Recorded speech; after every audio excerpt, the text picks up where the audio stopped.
All compliments, all physical prayer and all monetary worship are for Allah. Peace be upon you, O Prophet. Allah's mercy and blessings. Peace be upon us and righteous slaves of Allah subhanahu wa ta'ala. I bear witness that no one is worthy except of Allah subhanahu wa ta'ala. In the name of Allah, the most gracious, the most merciful. My Lord, expand me my breast is my task for me. Remove the impediment from my speech so they may understand what I say. धर्म क्षेत्रे कुरुक्षेत्रे समवेतायुत्सवः मामकः पांडवाश्चै किं कुर्वत् संजय किलेबियं मास्मगमः शुद्रो हृदय दौर्बल्यम् कुतस्तवा कश्मलिदं विस्मय समुपस्थितम् अनार्य जुष्टं कीर्ति कर्मजुनः।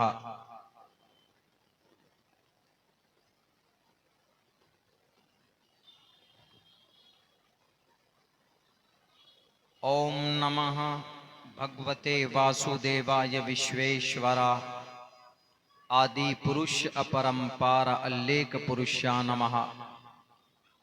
ओम सहनाववतु सहनो भुनक्तु सहवीर्यं कर्मामहे तेजस्वनावदीदवस्तु मा विद्विषावहे।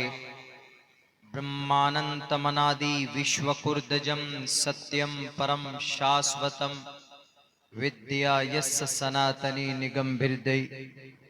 सदर मोहतरम स्टेज पर तशरीफ फरमा मुअज़्ज़ज़ मोहतरम हज़रात उलमाए किराम, दानिशवरान कौम व मिल्लत और इस प्रोग्राम के बैनर तले जमा होने वाले हमारे दीनी, ईमानी, समाजी, सियासी भाइयों, नौजवान साथियों, अपने घरों में पर्दे में बैठकर इस जलसे को सुनने वाली हमारे समाज की इज़्ज़तदार माँ और बहनों, हमारे इस मुल्क हिंदुस्तान का, भारत का, हमारे मुल्क के लिए आज का दिन बहुत बड़ा है।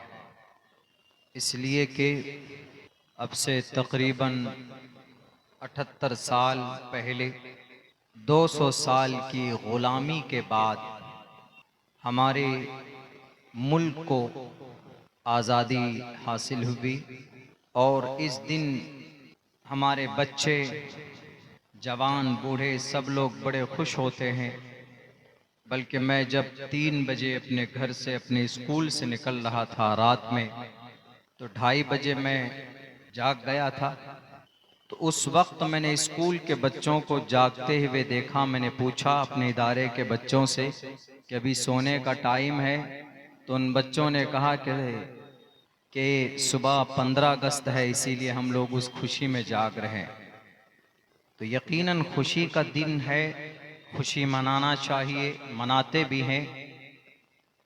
और मैं समझता हूँ कि जितनी खुशी हमारे मदरसों में,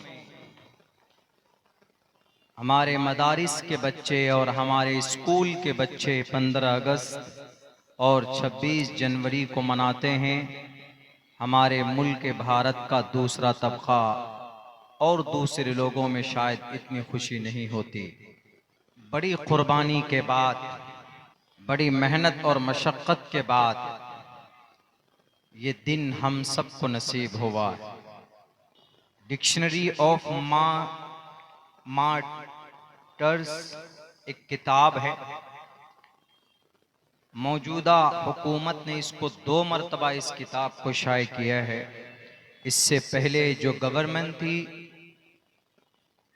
उन्होंने 1 मरतबा, और इस किताब में शहीदाने फ्रीडम फाइटर, स्वतंत्र सेनानी के नाम यानी शुहदाए किराम के नाम का आंकड़ा और उनकी तादाद 13,500 बताया है। जो मेरे नॉलेज के हिसाब से जो सही आंकड़ा नहीं है, बल्कि खुद इंडिया गेट पे आप देखेंगे तो वहां तकरीबन 61,000 स्वतंत्र सेनानी के नाम लिखे हुए हैं। बहरकैफ वो एक तहकीकी मसला है, लेकिन फिर भी बड़ी मेहनत और बड़ी मशक्क़त के बाद ये दिन हम सबको नसीब हुआ है। 1947 को 15 अगस्त के दिन हमारा मुल्क भारत हमारा आज़ाद हुआ। 200 साल की मुस्तकिल गुलामी के बाद इसको आज़ादी मिली। और आज़ादी की लड़ाई लोग कब से जानते हैं, बल्कि इस किताब के अंदर, इस डिक्शनरी के अंदर 1857 से लेकर 1947 तक का टाइम लिखा है, जो कि गलत है। हमारे मुल्क हिंदुस्तान को आज़ाद कराने में 1857 से लड़ाई नहीं शुरू हुई। जिन्हें नहीं मालूम है उन्हें मालूम होना चाहिए, बल्कि भारत के अंदर सबसे पहली लड़ाई अंग्रेज के खिलाफ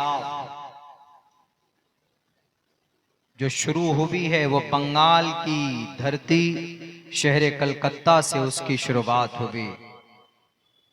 नवाब सिराजुद्दौला के नाना अली वर्दी खान 1754 में डायमंड हार्बर, जहां अंग्रेज छुपे हुए थे, अपनी एक ऑफिस बनाई हुई थी, अपनी एक जगह थी उनकी, और एक फोर्ट विलियम जब उनको पता चलता है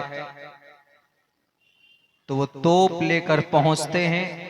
चूंकि वो बंगाल के राजा थे, वहां के सबसे बड़े थे, तो उन्होंने उस ऑफिस को तोप के गोले डालकर उसको तोड़ दिया। तो सबसे पहली मुनज़्ज़म लड़ाई यहीं से शुरू होती।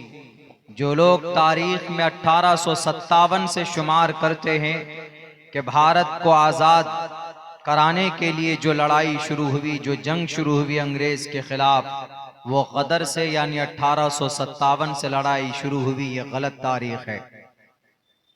दुनिया की कोई भी किताब में आप उठाकर देखेंगे तो आपको शुरुआत वहां से मिलेगी। वो एक छांटने की कोशिश की जा रही है कुछ लोगों के जरिए से। क्यों? क्योंकि 1857 से पहले जितनी भी लड़ाई है, वो टोटल लड़ाइयां, वो सारी जंगें टोपी और दाढ़ी वालों ने, भारत के मुसलमानों ने शुरुआत की थी, उसकी लड़ाई लड़ी थी। इसलिए एक साजिश के तहत शायद उस तारीख को खत्म करने की कोशिश की जा रही हो, लेकिन इंशाअल्लाह हमें चढ़ते हुए सूरज की तरह यकीन है, जब जब इस तरह की साजिशें होगी, हम जैसे तालिबे इल्म और बहराइच की इस हसास अवाम के जरिए से अल्लाह तबारक व तआला इसको याद दिलाने और दोहराने के लिए अफराद भेजता रहेगा। इसीलिए 1754 में डायमंड हार्बर, जिसका नाम अभी डायमंड हावड़ा है, डायमंड हावड़ा का नाम डायमंड हार्बर पे पड़ा। तारीख के पन्नों को उलट कर देखिए, आपको यही तारीख नजर आएगी। जो लोग साजिशें रचते हैं, आपको साजिशें रचने से दुनिया की जो ताकत चाहती है कि मुसलमानों की जो भी तारीख है, हिस्ट्री है, उनको हम इसी तरीके पर हिस्ट्री की किताबों से आहिस्ते आहिस्ते गायब कर देंगे। 3,22,000 अल्फाज को हम जैसे बच्चे सीने में सिर्फ 2 साल के अंदर महफूज कर लेते। तारीख तो फिर उसकी कोई अहमियत और हैसियत नहीं, उसको तो एक मर्तबा पढ़ लेंगे। ऐसे भी अफराद पैदा हुए हैं, अल्लामा अनवर शाह कश्मीरी रहमतुल्लाह अलैह, सैकड़ों किताबें उनके अज़हान के अंदर महफूज थी, एक मर्तबा पढ़ते थे तो कभी भूलते नहीं थे। इसलिए अपनी किताबों पर इतराने वाले आप तारीख बदल नहीं सकते। पहली जंग की शुरुआत याद करना, अगर तुम्हारे दिमाग में सिर्फ नफरत का भूसा भरा हुआ है। 1754 अली वर्दी खान नवाब सिराजुद्दौला के नाना, उसके बाद उनका इंतकाल होता। 1757 के अंदर 1755 के अंदर कुर्सी गद्दी पर अली नवाब सिराजुद्दौला बैठते हैं और 1757 के अंदर नवाब सिराजुद्दौला ने जंग शुरू की पुलासी की मैदान में मुर्शिदाबाद के अंदर। फिर दूसरी बड़ी जंग लड़ी गई, लेकिन अपनों की गद्दारी की वजह से वो जंग हार गए, वो शहीद हो गए। लेकिन जंग की शुरुआत वहां से है 1754 से। 1754 के बाद 1755 और 57, उसके बाद फिर 1780 के अंदर हैदर साहब टीपू सुल्तान के अब्बा मोहतरम अंग्रेज के खिलाफ 4 बड़ी जंगों के अंदर वो शामिल हो गए और बिलाखिर 1799 के अंदर शहीद हो जाते हैं श्रीरंगापट्टनम मैसूर के अंदर। वहां पर भी अपनों की गद्दारी थी, इतनी कुर्बानियां हुई। जब टीपू सुल्तान को शहीद किया गया था, उनके सीने पर, उनकी लाश पर खड़े होकर जनरल हॉर्स ने कहा था कि आज से ये देश हमारा है, इसलिए कि इस देश के शेर को हमने शहीद कर दिया, इस देश के बड़े फ्रीडम फाइटर को हमने शहीद कर दिया।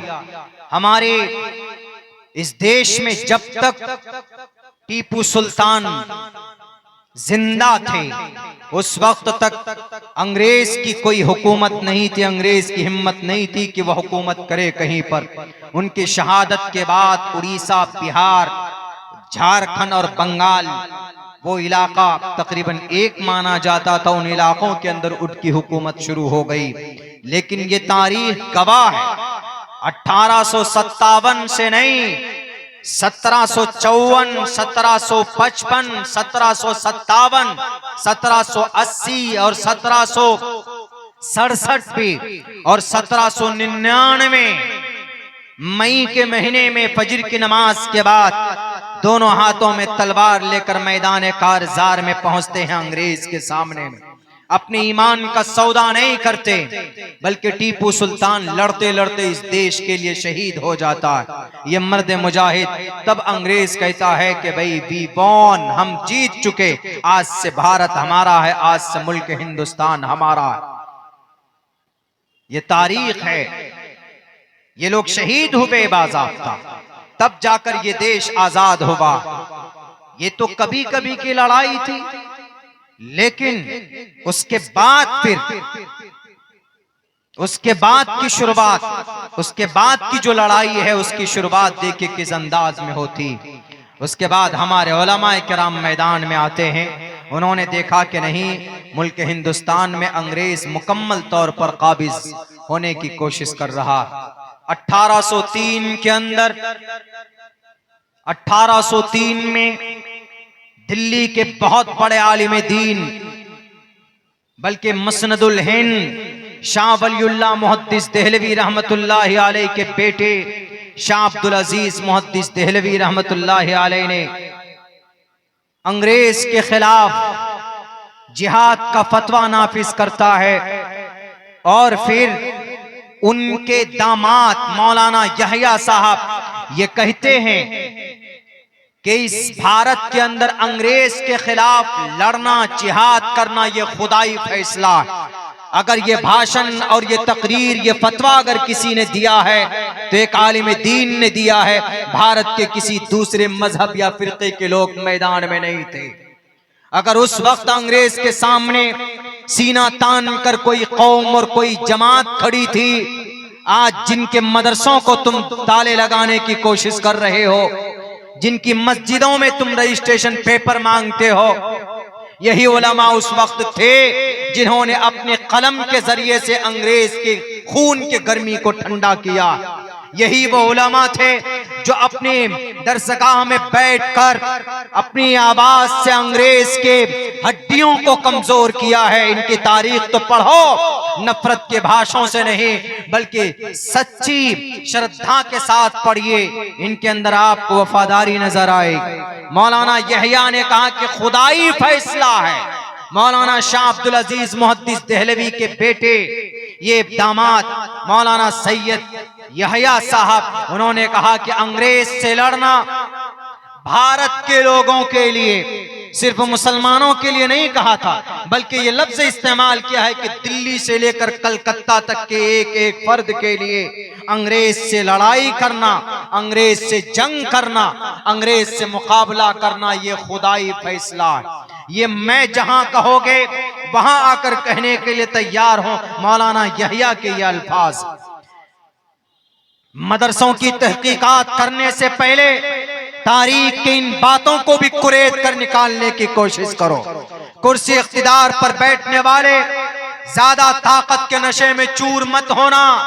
बड़े बड़े सूरमा इस धरती में आए और चले गए, सबका खात्मा हुआ, और इस धरती के ऊपर आएगा एक बादशाह बड़ा ताकतवर, वो उसका भी खात्मा होगा, दज्जाल का खात्मा होगा।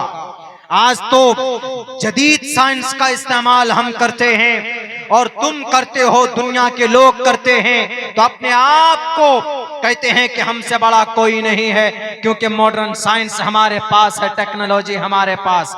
तुमसे भी बड़ा साइंस, टेक्नोलॉजी, मौजूदा टेक्नोलॉजी से बढ़कर लेजर साइंस का जमाना आएगा, जिसको ये दज्जाल इस्तेमाल करेगा। यानी आज अगर बुलेट ट्रेन पे बैठकर आप 350 किलोमीटर 1 घंटे में सफर तय कर सकते हैं, तो लेजर साइंस का जब जमाना आएगा तो आप 1 सेकंड के अंदर 10,000 किलोमीटर का सफर तय करोगे। उस जमाने में भी अगर उनके ताकत को कोई मट्टी में मिलाने वाला होगा तो एक आलिम दीन होगा जिसके सर पर टोपी और शक्ल पे दाढ़ी होगी। बहुत अच्छे, माशाअल्लाह। तारीख की किताबों में ये बात महफूज नहीं, सीरत की किताबों में ये बात महफूज है, हमारे अहादीस की किताब के अंदर ये बात महफूज।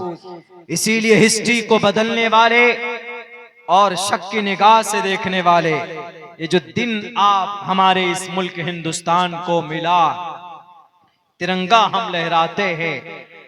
आज एक सवाल भी बहुत ज्यादा घूम रहा है चारों तरफ कि बताइए कि तिरंगा को किसने डिजाइन किया। इस तिरंगा को डिजाइन करने वाली एक ईमान वाली खातून थी जो मुशर्रा थी, मतलब बुर्के में रहती थी, नकाब में रहती थी, सुरैया तैयबा माशाअल्लाह। She is belong to Hyderabad. ये तारीख है। 1799 में देश का शेर शहीद हुआ। मैं पिछले साल भी बता चुका हूं वो कितने बड़े उलमा से मोहब्बत करने वाले थे, उसके साथ साथ इस मुल्क से मोहब्बत करने वाले। अंग्रेज ने ऑफर किया कि सुल्तान तुमको क्या चाहिए, तुमको हुकूमत चाहिए, लो कहां तक हुकूमत चाहिए, कर्नाटका पूरा ले लो, श्रीरंगापट्टनम मैसूर में तो हो, महाराष्ट्र ले लो, उधर तमिलनाडु के अंदर मिलता है वो हिस्सा ले लो, वो एरिया बताओ, लेकिन बस you have to support me, हमें तुम्हें सपोर्ट करना होगा। नवाब साहब दक्षिण में उन्होंने भी कहा कि सुल्तान क्यों लड़ाई कर रहे हो, एक मर्तबा समर्थन दे दो, लेकिन उन्होंने कहा कि नहीं हम लड़ेंगे। मराठा सेनाओं ने आकर के कहा कि टीपू सुल्तान अंग्रेज के साथ हो जाओ। मराठा सेना जिन्होंने टीपू सुल्तान को बदनाम करने की कोशिश की, उनके इलाके में घुसकर मंदिर को तोड़ा, यही टीपू सुल्तान था जो खड़े होकर के उस मंदिर की मरम्मत कराई। कहा कि नहीं मैं राजा हूं और मेरे हिंदू भाइयों के अकीदे के हिसाब से, उनकी आस्था के हिसाब से मंदिर उनकी पवित्र स्थल है, तो इसीलिए मैं एक बादशाह होने के नाते मेरी जिम्मेदारी बनती है कि भाई मैं उनकी मदद करूं। टीपू सुल्तान ने खड़े होकर के कहा कि इस मंदिर की मरम्मत की जाए। टीपू सुल्तान पर खामखा की बातें और इल्जाम लगाते, उनकी शक्लें और तस्वीरें बिगाड़ते। उन्होंने ये कहा कि मराठा सेनाओं से ये कहा, याद रखो मराठा सेना, मैं कभी भी शत्रु के खिलाफ बैठने वाला नहीं, शत्रु के खिलाफ लड़ना हमारा फरीजा है। याद करो उस वक्त को जब महाभारत के मैदान में श्री कृष्ण जी ने यही कहा था, अर्जुन को कहा था कि नहीं कहा था? कुतस्तवा कश्मलिदम विश्मे समुपस्थितम अनार्य जुष्टम कीर्ति कर्म जुना। श्रीमद् भगवत गीता पहले अध्याय का 40वां श्लोक और श्रीमद् भगवत गीता दूसरे अध्याय का पहला श्लोक, यानी पहले अध्याय का सबसे आखिरी श्लोक मंत्रा और दूसरे अध्याय की शुरुआत के जो मंत्र हैं वो इसी टॉपिक के ऊपर है। श्री कृष्ण जी ने श्री अर्जुन को कहा, हे अर्जुन, किलैबियमास्मकमहा शुद्रो हृदय दौर्बल्यम कुतस्तवा कश्मलिदम विस्मे समुपस्थितम स्वर्गम कीर्ति कर्म जुनाह। तुम शत्रु के खिलाफ नहीं लड़ रहे, क्यों बैठ गए हो? अगर शत्रु तुम्हारे सामने में आए तो उनका मुकाबला करो, अगर दुश्मन तुम्हारे सामने में आए तो उनका मुकाबला करो। दुश्मन का कोई धर्म नहीं होता, दुश्मन का कोई अकीदा नहीं होता। दुश्मन अगर नुकसान पहुंचाने पर आए, वो न हिंदू होता है न मुसलमान होता है, शत्रु शत्रु होता। कोई आतंकवाद कोई धर्म लेकर नहीं आता। अगर वह इंसानों की जान की कीमत, उसके उनकी अहमियत उसके अंदर नहीं है तो फिर वह इंसान नहीं है, इंसानियत उसके अंदर नहीं, बल्कि उनका मुकाबला करो। ये कौन कह रहा है? ये श्री अर्जुन को श्री कृष्ण जी कह रहे हैं। श्री कृष्ण जी का मतलब विष्णु के 8वें अवतार, यानी विष्णु इस जमीन पर इंसानी रूप धारण करके जमीन पर आए और मराठा नवाब साहब और अंग्रेज जैसे शत्रु को के खात्मे के लिए श्री अर्जुन को खड़ा किया था। उस जमाने में, उस वक्त में जैसे ये लोग थे वैसे उस वक्त में कोरु लोग थे। तो वहां पर अर्जुन ने कहा कि मैं लड़ूंगा नहीं, तो उन्होंने कहा कि कुतस्तवा कश्मलिदम विस्मे समुपस्थितम अनार्य जुष्टम कीर्ति कर्म जुनाह। कि अर्जुन, क्या तुमने स्वर्ग जाने का फैसला कर लिया? या बुज़दिली ने नपुंसक मत बनो, ये लफ्ज है, नपुंसक मत बनो, बल्कि शुद्रो हृदय दौर्बल्यम, अपनी बाजुओं में ताकत पैदा करो, तलवार उठाओ और मैदान में जितने भी कोरु सामने आए उनका मुकाबला करो। भूल जाओ कि वो तुम्हारे चचा हैं, भूल जाओ कि वो तुम्हारे गुरु हैं, भूल जाओ कि वो तुम्हारे फूफा जी, भूल जाओ कि वो तुम्हारे गुरु हैं। इस वक्त वो गुरु नहीं है, वो सबके सब शत्रु हैं, शत्रु यानी दुश्मन है।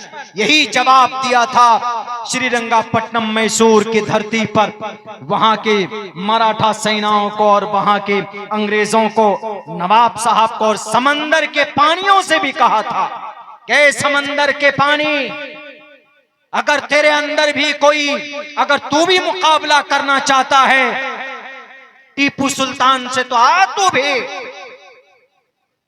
फेंक तो अपने समंदर से मौजों को। ये टीपू सुल्तान का वो सीना है जो अपने इस देश को बचाने के लिए अपना सीना तान कर खड़ा होगा।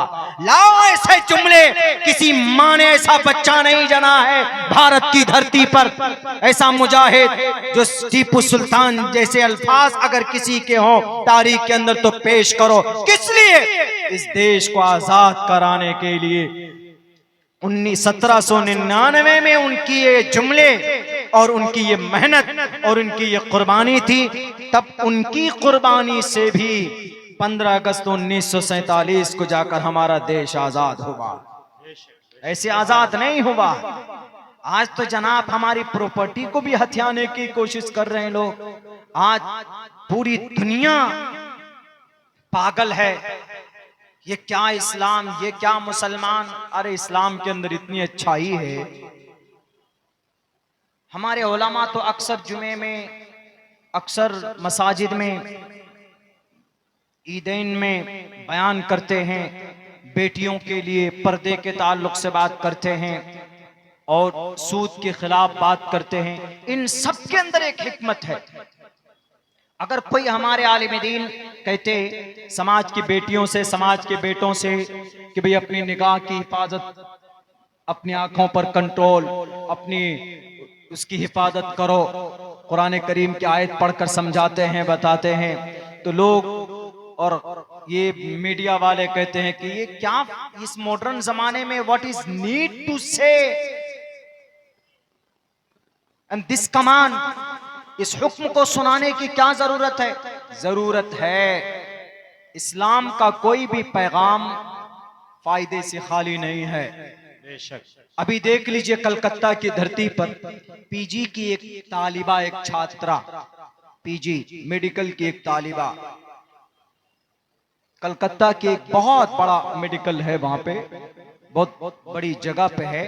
तो वहां पर वो लेडी डॉक्टर प्रैक्टिस कर रही थी। रात को थक कर वो ऊपर के हिस्से पर तने तनहा सुनसान जगह पे जाकर आराम करने लगी। एक शराबी आया, शराब पीकर पहुंचा, उसकी इज्जत के साथ खिलवाड़ किया। उसी पर बस नहीं बल्कि उसको उसकी हत्या कर दी, उसका मर्डर भी कर दिया। अकेली थी और इज्जत लूटने वाला कौन? शराबी। दोनों की ममानियत शरीयत में है, दोनों की। इन्नल मरअत औरतुन इदा खरजत इस्तशरफहा शैतान। अल्लाह के नबी फरमाते हैं कि जब औरत अकेली बाहर निकलती है तो उसके पीछे शैतान लग जाते, और उसके पीछे शैतान में कुछ लोगों को भी फिट कर देते।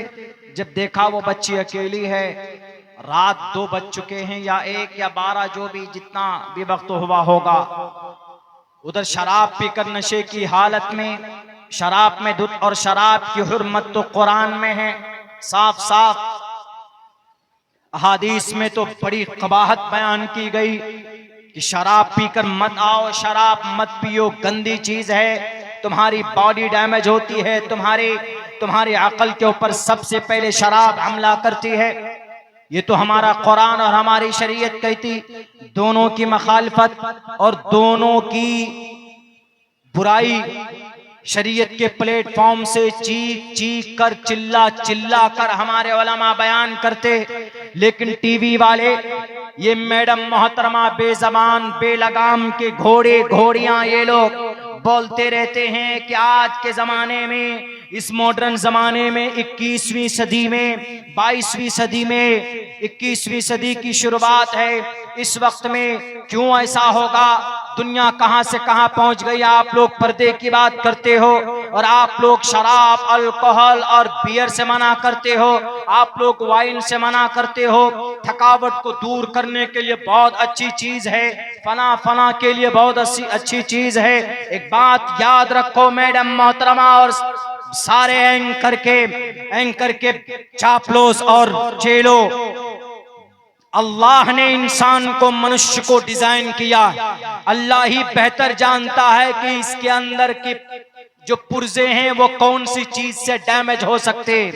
और अल्लाह ने साफ कुरान में कहा कि शराब पीने से सबसे पहले अगर कोई चीज अंदर का ऑर्गन्स में से अगर कोई चीज खराब होती है तो वो किडनी खराब होती।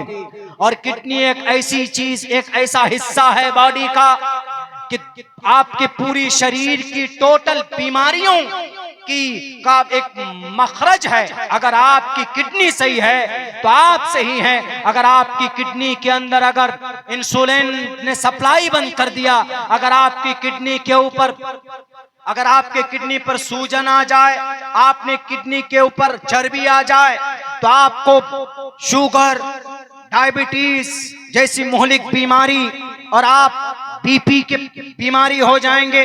कभी कभी किडनी खराब हो जाए तो सबसे पहले शराब अगर किसी बॉडी के ऊपर हमला करती है तो वो चीज आपकी किडनी। आप में से अगर 100 लोग किडनी का NSGBT अगर SGBT अगर आप कराएंगे तो मेरे ख्याल से 60 से 70% लोग ऐसे होंगे जिसके अंदर किडनी की कोई ना कोई प्रॉब्लम आ रही होगी खाने की वजह से।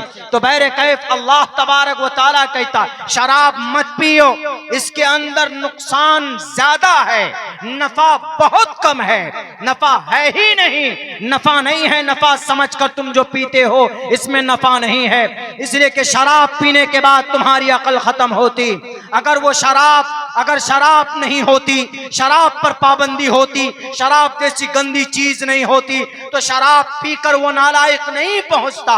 और आज एक डॉक्टर बेटी जिंदा होती, और अगर हदीस पर अमल किया जाता, अगर उस औरत के साथ, उस बच्ची के साथ उसका महरम होता, या उसका शौहर होता, या उसका भाई होता, तो किसी की हिम्मत नहीं थी कि उस बच्ची को वहां अकेला उसके ऊपर कोई हाथ डाल पाए। इसलिए शरीयत का कोई फरमान हिकमत से खाली नहीं। लाओ, जहां कहने के लिए कहोगे मैं कहूंगा, कल्चर के सामने कहने के लिए बोलोगे मैं वहां पर बोलूंगा, टीवी पर बोलने के लिए बोलोगे मैं वहां पर बोलूंगा। ये एक नेचुरल संविधान है, एक कुदरती कानून है। शरीयत एक ढांचा है, एक ऐसा तरीका है, अगर कोई इंसान इस पर चले तो अल्लाह तबारक व ताला अपने कुरान में साफ लफ्जों में कहता है, मन अता अल्लाह व रसूल फक़द फाज़, जो अल्लाह और उसके रसूल की इत्तिबा करेगा। फक़द कद माजी में इस्तेमाल होता है, माजी में जब इस्तेमाल किया जाता है, that is Arabic word when it's used for a past, जब ये पास्ट में इस्तेमाल होता है तो यकीन का माना देता और कहता है कि वह इंसान यकीनन कामयाब हो गया जो अल्लाह और उसके रसूल को मानता है। अगर शराब नहीं पीता तो उस बेटी की इज्जत भी महफूज होती, उसकी जान भी बची हुई होती, और वह आदमी आज जेल के सलाखों के पीछे उसको डालने के लिए पुलिस उसको ढूंढती नहीं। तो बहरे कैफ ये वो शरीयत वाले हैं, ये वो टोपी और दाढ़ी वाले जो बात करते हैं, हमारे मदारिस, मकातिब, उलमा, हुफ्फाज, कुर्रा, ये बड़े वफादार होते हैं, पूरी ईमानदारी के साथ अपना काम करते। बता दे कोई प्राणी है 24 घंटे की ड्यूटी 10,000 रुपए में देकर दिखा दे? नहीं दे सकते, लेकिन हमारा आलिम दीन देता है। मस्जिद में 24 घंटे की ड्यूटी होती है कि नहीं होती? एकदम होती। महीने में एक भी दिन अगर गैर हाजिर हो जाए तो कुछ मुक्तदी तो ऐसे होते हैं कि बस फौरन कमेंट करते, परेशान कर देते। 10,000 क्या, कहीं पर 5,000 में भी 24 घंटे की ड्यूटी, कहीं कहीं कुछ इलाके पे है और कहीं पर, लेकिन अक्सर, बल्कि यूं कहिए कि 80% उलमा अइम्मा ऐसे हैं कि जिनकी तनख्वाह बहुत ज्यादा नहीं, लेकिन 24 घंटे की ड्यूटी देते रज़ाए इलाही के लिए। अल्लाह उसी में बरकत देता है, इसलिए बड़े वफादार होते हैं। इन पर शक मत कीजिए, आप बिल्कुल शक मत कीजिए। हमारा टीचर आता है स्कूल में 5 घंटे में 7 बजे से 12 बजे तक की घंटी लेता, 10,000 रुपए की सैलरी मांगता, उनको देना पड़ता। 5 घंटे में सिर्फ 5 घंटे उनको पढ़ाना है, वो भी क्या, साइंस मैथ वगैरह पढ़ा के चले जाना है। 10,000 रुपए देंगे तो आपको अच्छी टीचर मिलेगी 5 घंटे ट्यूशन पढ़ाने के लिए। ये बहुत सस्ती फीस है समझिए, वरना 20-20, 25-25 हजार रुपए चार्ज करते हैं। ये हमारे उलमा ही है कि जो मिल जाए ये उसी पर सब्र करते हैं और उसी के ऊपर खुश रहते हैं, और कुछ नहीं इनका मकसद होता। और इसी मुकद्दस जमात की मेहनत की वजह से ये देश आजाद हुआ। बेशक, बहुत खूब। ये बुज़दिल नहीं होते हैं, ऐसा नहीं कि डरपोक होते हैं, ये डरते नहीं हैं। इसलिए कि उठाओ तारीख, बरतानिया के एक जासूस मिस्टर हम्फ्रे, वो क्या कहता है? मिस्टर हम्फ्रे कहता है कि हमें इस मुल्क हिंदुस्तान में सबसे ज्यादा अगर किसी से डर लगता है, क्या बात, सबसे ज्यादा डर अगर किसी से लगता है तो इन उलमा किराम से लगता है। आगे वजह लिखता है, क्यों? इसलिए कि ये अपने मुल्क के तई इतने बड़े वफादार और इतने ज्यादा मुतशद्दिद, ये लफ्ज इस्तेमाल किया, इतने ज्यादा मुशद्दिद हैं कि अपने मौक़िफ़ से 1 इंच पीछे हटने के लिए तैयार नहीं, माशाअल्लाह। और हर तीसरे दिन मैदान में नजर आते हैं। ऐसा नहीं कि बोलते नहीं, हर तीसरे दिन मैदान में अगर कोई नजर आता है तो यह आलिम दीन उलमा किराम की जमात नजर आती। ये मेरी कोई अपनी तरफ की बात नहीं, मिस्टर हम्फ्रे बरतानवी जासूस लिखता है अपनी किताब में। उलमा को शक की निगाह से देखने वालों, देखो इन उलमा किराम को, मोटे कपड़े पहनते हैं लेकिन जब तलवार उठाते हैं तो तलवार के अंदर बिजली जैसी ताकत पैदा होती। उठाओ 1857 की जंग आजादी की लड़ाई शामली के मैदान में, कमजोर थे, बहुत पतले थे मौलाना कासिम, बल्कि 39 साल की उम्र में इस दुनिया से चले गए। बहुत नाटे कद के थे, बिलमुकाबिल मौलाना अब्दुल रशीद गंगोही के ये दोनों साथी थे, लेकिन उनमें ज्यादा शार्प और ज्यादा तेज मौलाना कासिम नानोतवी रहमतुल्लाहि अलैह थे। अरबिक मदरसा दिल्ली के अंदर में इन्होंने पूरी तालीम हासिल की, ज़हीन के एतबार से भी तेज थे और बाजुओं में जो ताकत थी, गोली लगती है। छोटे छोटे बच्चे भी अपनी तकरीर में बोलते हैं कि शामली के मैदान के अंदर गोली लगती है, कनपट्टी पर गिर जाते हैं, फिर खड़े होते हैं और हाथ में तलवार लेकर अंग्रेज का सर तन से जुदा करते हैं। ये थे मौलाना कासिम नानोतवी रहमतुल्लाहि अलैह। मौलाना थे, लेकिन जब देश की बात आती है तो हाथ में तलवार लेकर अंग्रेज बहादुर के सामने खड़ा होता। दिखाओ कोई दूसरी प्राणी, कोई दूसरी जमात, कोई नहीं थे, अपने घरों में बैठे हुए थे। तुम्हारी नस्ल उस वक्त पैदा नहीं हुई थी। आज जो बड़े नारे लगाते हो दुनिया के अंदर कि हमारा है सब कुछ, हमारा है सब कुछ, हमारा है, बल्कि जिन्होंने कुर्बानी पेश की है उनके बच्चे आज भी उसी वफादारी के साथ इस देश को आगे तरक्की देने के लिए डटे हुए, उनके बच्चे आज भी मेहनत करते हैं। इसीलिए मैं कसम खाकर ये बात कहने के लिए तैयार हूं, अगर दोबारा इस देश को सोने की चिड़िया बनाना है तो तालीम के जरिए से, ईमानदारी के जरिए से, मेहनत और प्यार के जरिए से, मोहब्बत के जरिए से काम करो। इंशाअल्लाह फिर से ये देश हमारा सोने की चिड़िया कहलाएगा, इसलिए कि इसके अंदर ऐसे ऐसे लोग मौजूद हैं, ऐसी ऐसी जहानत मौजूद है। इंशाअल्लाह doctor APJ Abdul Kalam 5 targeted missile बना कर देता। अंग्रेज कहता है कि ऐसा ज़हन कहां से लाए हो एपीजे अब्दुल कलाम, क्या खाते हो? उन्होंने कहा क्या खाते हो, मेरा तो अपना खुद का घर भी नहीं है, मैं तो एक संदूक लेकर आया हूं दिल्ली, उसमें थोड़े कपड़े हैं, कुछ किताबें हैं, बताइए क्या काम है? उन्होंने कहा कि जब हम चांद पे जाते हैं तो बहुत फ्यूल खर्च होता है, बहुत पेट्रोल, स्पेस में जाते हैं तो बहुत परेशानी होती है, पैसा कुछ ऐसा बनाओ कि हम कम खर्च में पहुंच पाएं और ऐसा रॉकेट तैयार करो। अगर अब्दुल्ला सालिम झूठ बोलता है तो मेरी जुबान को आप पकड़ कर काट दीजिए। क्या कहता है डॉक्टर एपीजे अब्दुल कलाम? कहता है कि सब्र कीजिए, I try my level best, मैं कोशिश करता हूं। दुनिया जानती है कि भारत को कम पैसों में मार्स तक का रॉकेट लॉन्च करने वाला अगर कोई साइंसदान है तो उसका नाम डॉक्टर एपीजे अब्दुल कलाम। माशाअल्लाह, माशाअल्लाह, बहुत ऐसे ऐसे ज़हीन है हमारे मुल्क हिंदुस्तान में, इनको निखारने की जरूरत है, निखारने की जरूरत है। ये नहीं ये जगह हमारी, ये मंदिर हमारा है, ये मस्जिद तुम्हारी नहीं है, ये घर हमारा नहीं है, वो घर तुम्हारा क्यों है? वहां पे क्या है भाई? जो जहां है वहां पर रहने दीजिए और जो नहीं है उसको बनाइए। जो चीजें नहीं है हमारे मुल्क हिंदुस्तान में उसको बनाइए। सबसे बड़ी जो फुकदान है हमारे इस मुल्क हिंदुस्तान में, वो जो हिंदू मुसलमानों के बीच में जो यूनिटी होनी चाहिए थी, वो यूनिटी का फुकदान।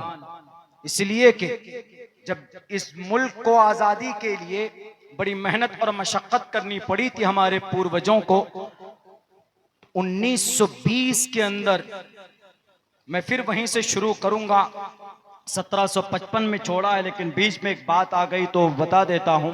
1920 के अंदर 1919 में जलियांवाला बाग का वाकया जो पेश आया था, उसके बाद तब मौलाना अबुल कलाम आज़ाद और गांधी जी ने बैठ करके कहा था कि मौलाना ऐसे लड़ाई नहीं लड़ी जाएगी, आप अलग लड़ रहे हैं, हम अलग लड़ रहे हैं, इस देश को यूनिटी बना करके काम करना चाहिए, क्योंकि united we strength, divided we fall.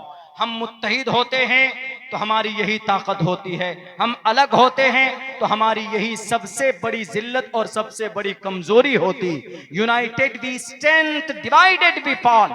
इसीलिए मेहनत करनी चाहिए। तो इन दोनों अफराद ने मिलकर मेहनत की, पूरे भारत के अंदर घूमे और हिंदू मुसलमानों को एक किया, मैदान में आए और ताकत लगाई, अंग्रेज को इस देश से 15 अगस्त 1947 को देश से बाहर किया। आज फिर उसी यूनिटी की जरूरत है इस देश को। कुछ लोग अंग्रेज के चापलूस यहाँ पर बैठे हुए हैं हमारे भारत के अंदर। कुछ अंग्रेज के ऐसे एजेंट बैठे हुए हैं जो हमें लड़ाते हैं, हमें हमारे हिंदुस्तान के हिंदू मुसलमानों के बीच में नफरत पैदा करते। इस्लाम कभी नहीं कहता है कि भाई, कभी आपको ये नहीं कहता है कि आप इस्लाम को फॉलो करो, आओ, नहीं आओगे तो तलवार से तुम्हारी गर्दन उड़ा दी जाएगी। इस्लाम कभी ये नहीं कहता। हाँ, इस्लाम ये जरूर कहता है कि Islam is the best religion to the entire world. दुनिया के अंदर इस्लाम सबसे बेहतर मजहब है। ये पैगाम देने की इजाजत भारत का संविधान भी देता है, इसलिए कि भारत का संविधान कहता भी, भारत के संविधान का आर्टिकल नंबर 25 में लिखा भी है, freedom of conscience and free profession and practice propagation of the religion. धर्म की अच्छाई को बयान कर सकते, पेश कर सकते, जिसको अच्छा लगेगा वो कबूल करेगा। सिर्फ इस्लाम की बात नहीं, क्रिश्चियन है वो अपने धर्म की अच्छाई को पेश कर सकता, सनातन धर्म है वो अपनी वेदों की अच्छी बातें सामने ला सकता, कोई भी है कर सकता। भारत का संविधान किसी को मजबूर नहीं करता, मना अपनी बातें रख सकता। हमारे मुल्क हिंदुस्तान के अंदर ऐसा नहीं है जो बनाया गया, अगर कोई इस्लाम को नहीं मानेगा तो उसके ऊपर मुसल्लत हो जाओ, उसके ऊपर जुल्म जबरदस्ती करो। इस्लाम ने साफ लफ्जों में पहले कह दिया है कुरान करीम के अंदर, ला इकराह फिद्दीन, दीन के अंदर कोई जोर जबरदस्ती नहीं। हिंदुस्तान के अंदर हमारे सनातन धर्मी भाई रहते, हिंदुस्तान के अंदर हमारे क्रिश्चियन रहते, हिंदुस्तान के अंदर जैनी रहते, हिंदुस्तान के अंदर बौद्ध भी रहते, बल्कि जैन और बौद्ध धर्म का बानी मबानी भारत के अंदर पैदा हो गए। गौतम बुद्ध सिद्धार्थ, बुद्धिज्म का सरदार, बुद्धिज्म का खुदा गौतम बुद्ध सिद्धार्थ, इनको खुदा भगवान बनाया गया, भारत के अंदर पैदा हुए। गया की सरजमीन धरती, गया बौद्ध गया बिहार के अंदर पड़ता है ये इलाका, वहां पैदा हुए।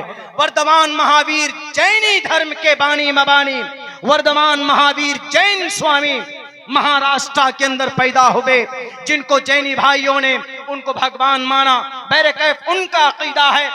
अपने अपने धर्म को आप फॉलो कीजिए, अपने अपने धर्म की अच्छाई को लोगों के सामने पेश कीजिए, लेकिन धर्म के नाम पर कोई लड़ेगा नहीं, धर्म के नाम पर कोई लड़ाएगा नहीं। अगर ऐसा करता है, लड़ाने वाला भी शत्रु और लड़ने वाला भी तो महाबेवकूफ, इसलिए कि लड़ने से आपके घर तबाह होते, आपकी दुकानें जल जाती, आपके बच्चे मारे जाते हैं, बल्कि 1-2 घंटे के अंदर फसाद होता, पूरा शहर उजड़ जाता है। जरा पूछो तो सही कि तुमको मिला क्या? कुछ मिला नहीं मिला। फायदा उन लोगों को होता, उन शैतान के चेलों को होता जो घरों में शराब की थैली देकर, जो कुर्सी पर बैठा हुआ और शराब की थैलियां देकर आपको लड़वा दिया।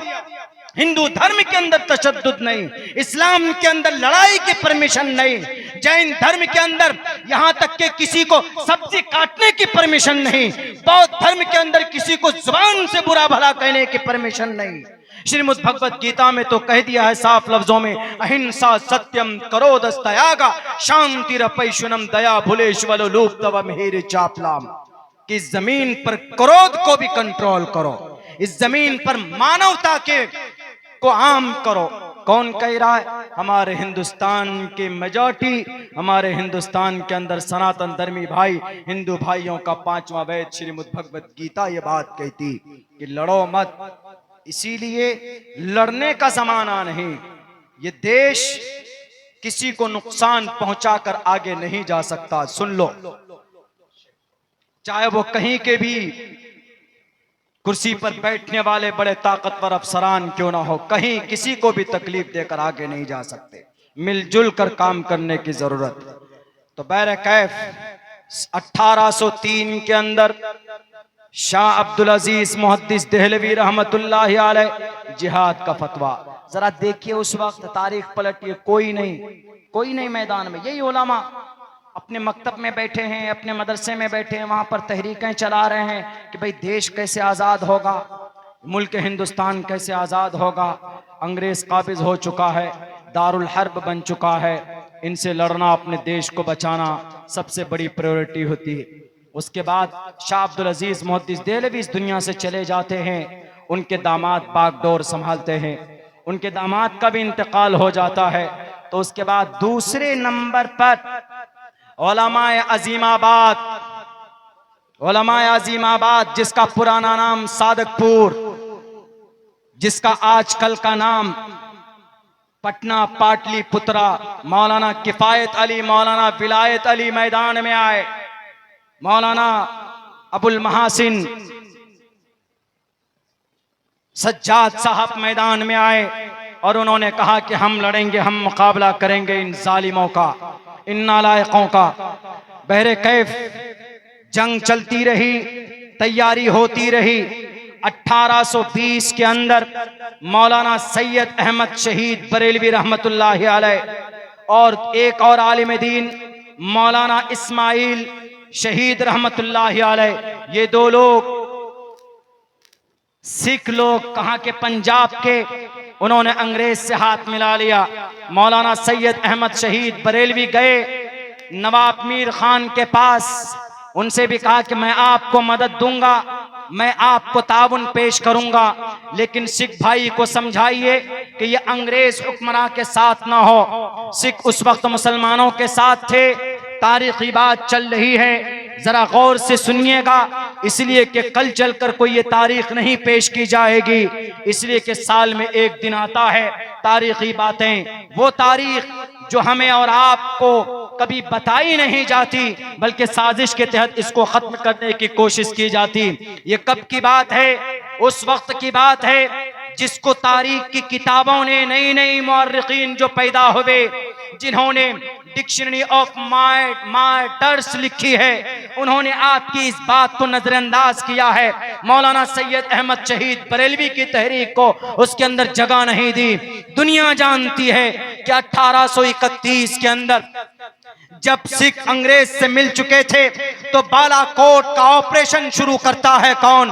दो मर्द मुजाहिद, मौलाना सैयद अहमद शहीद रहमतुल्लाहि अलैह और मौलाना इस्माइल शहीद रहमतुल्लाहि अलैह। ये दोनों फर्द 50 से 70 लोगों को लेकर 1831 क्यों खत्म किया 1831 की तारीख को अपनी किताब से? बल्कि बालाकोट की पहाड़ी पर अपने 50 से 71 लोगों को लेकर 1831 में अगर अंग्रेज के खिलाफ ये खड़े नहीं होते तो पंजाब की धरती पर अंग्रेजी ताकत कमजोर नहीं होती। बालाकोट की पहाड़ी पर ये दोनों आलिम दीन शहीद हो गए और फिर अपने इस देश को ये पैगाम दे करके गए आने वाली नस्ल को कि कभी भी शत्रु के खिलाफ हथियार लेकर मत बैठना, कभी भी कुर्सी इख्तिदार पर बैठने के चक्कर में किसी बातिल ताकत से अपने ईमान का सौदा मत करना। 1831 के अंदर बालाकोट के ऑपरेशन को क्यों मिटाया जा रहा? 15 अगस्त ऐसे नहीं मिला है, 15 अगस्त हमें नसीब हुआ है 1755 की कुर्बानी, और 15 अगस्त हमें नसीब हुआ है 1757 की कुर्बानी की वजह से, 1799 की शहादत की वजह से, 1803 की जंगे अव्वल के जिहाद के फतवे के बदौलत, और 1820 में जो आजाद हुकूमत बनाई थी मौलाना सैयद अहमद शहीद बरेलवी रहमतुल्लाहि अलैह ने, उनकी मेहनत और कद्दो काबिज से ये देश आजाद हुआ। 13,500 लोग शहीद हुए, 61,000 लोगों के नाम आज भी पत्थर में लिखा हुआ है, वहां कैसे मिटाओगे? जाओ तो दिल्ली इंडिया गेट के अंदर 61,000 में से 65% फ्रीडम फाइटर, यानी 100 में से 65 फ्रीडम फाइटर वो थे आज जिनकी मस्जिदों को, जिनके घरों को तोड़ने की कोशिश की जा रही, जिनकी जमीन के ऊपर नाजायज कब्जा किया जा रहा, आज वो उनको परेशान किया जा रहा, वो थे। यानी 100 में से 65 आदमी वो थे। 61,000 लोगों की तादाद शुहदाए किराम की मिलती है, लेकिन इन्होंने घटाने की पूरी कोशिश की है जनाब। बिलाखिर हमारे उलमा इसी तरह लड़ते रहे। फिर मौलाना कासिम नानोतवी मैदान में आया, 1857 की जंग जो शामली की लड़ी, यहाँ से लिखते हैं कि जो जंग ये देश आजाद हुआ है 100 साल की लड़ाई के बाद, गलत, 200 साल की लड़ाई है। बल्कि तहरीक तो शाह वलीउल्लाह मुहद्दिस देहलवी के जमाने से ही शुरू हो गई थी। शाह वलीउल्लाह मुहद्दिस देहलवी ने पहले ही कह दिया था कि नहीं, इस देश के अंदर अंग्रेजों से मुकाबला करना बहुत जरूरी है। वो उस वक्त के बादशाहों से, उस वक्त के बड़े बड़े लोगों से जाकर मिलने लगते थे। ये सारी कुर्बानियां हमारे उलमाए किराम की रही। 1857 के बाद चर्चित जंग होती, लड़ाइयां होती। 1857 में शामली की लड़ाई होती है। कई लोग उसके अंदर जद में आते हैं और कई लोग हमारे शहीद भी होते हैं। मेरे भाइयों, होते होते फिर बात आती है कहाँ की, 1800 का जमाना गुजर जाता है, 1912 का जमाना आता। यही 1866 में दारुल देवबंद की बुनियाद रखी गई थी। 1866 के अंदर याद रखिएगा, दारुल देवबंद की बुनियाद। आज जो वहां पर तहकीकें चल रही है, करने वाले करे तहकीक, उनको अधिकार है। लेकिन अल्लाह की तरफ से गैबी इल्हामी मदरसा है वो। जनाबे मोहम्मदुर रसूलुल्लाह के दस्ते मुबारक से उनके निशानाते कदम पर उसकी बुनियाद रखी गई है। दारुल देवबंद में बड़ा से बड़ा इंटेलिजेंट को भेज दीजिए, उनका एडमिशन नहीं होता। और कभी कभी ऐसा होता है कि कुन जहन स्टूडेंट जाता है, उसका एडमिशन और दाखला हो जाता है। मुफ्ती सईद अहमद साहब पालनपुरी रहमतुल्लाह अलैह बताते थे, किसी ने सवाल किया कि हजरत, इतनी मेहनत करने के बाद भी एक कुन जहन, एक बड़ा शार्प माइंड बच्चा, उसका दाखला नहीं होता है। और कभी कभी ऐसा होता है कि एक कुन जहन बच्चा भी जाता है तो उसका एडमिशन हो जाता, उसका दाखला हो जाता। वजह क्या है? आप लोग कैसे कॉपी चेक करते? तो हजरत मुफ्ती सईद साहब फरमाते थे, उन्होंने बताया बुखारी के दर्स में, बुखारी जिल्द अव्वल के मेरे शेख है, मेरे उस्ताद मोहतरम, उन्होंने कहा कि दारुल देवबंद में जब एग्जाम होता, जब इम्तिहान होता, पर्चे बच्चे मेहनत करते हैं, पर्चे लिखते हैं। जब कॉपी जांच होती है तो एक जगह नहीं होती, एक कॉपी 25 जगह पर उसकी जांच की जाती। उसके बाद उसके तकाबुली एक टेबल मेज के ऊपर रखा जाता है। वहां पर उलमाए किराम दानिश्वरान बैठते हैं दारुल देवबंद के, वहां पर फिर कॉपी उठाई जाती है। जिसके मुकद्दर में होता, वो जो ख्वाब देखा था, जिन्होंने दूध पिया लाइन में खड़े होकर, उन सब का दाखला वहां पर होना। वरना दुनिया का ये यूनाइटेड नेशन का भी चीफ अगर रिकमेंड करेगा, सिफारिश करेगा दारुल देवबंद में इस बच्चे का दाखला ले लीजिए, पहले निजाम होता होगा, लेकिन अब वो खत्म कर दिया गया। वहां पर बड़े से बड़े लोगों की सिफारिश नहीं चलते, लेकिन वहां पर इस हिसाब से, इल्हामी हिसाब से वहां पर बच्चों का दाखला लिया जाता है। पैसे कहां से आते हैं? अनाज गंदुम कहां से आता है?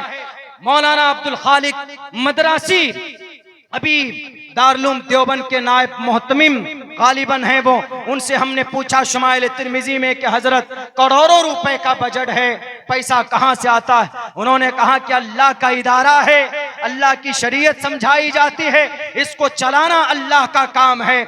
और फिर दारुल के अकाउंट में, दारुल के पास कितना पैसा है, कितनी आमदनी है और कितने एक्सपेंस होते, ये दारुल को खुद मालूम नहीं है। जिसको सर्वे करना है कर लो जाकर, जिस डीएम को भेजना है भेज लो जाकर, इसलिए कि ये खुदा का मदरसा है, ये अल्लाह का मदरसा है।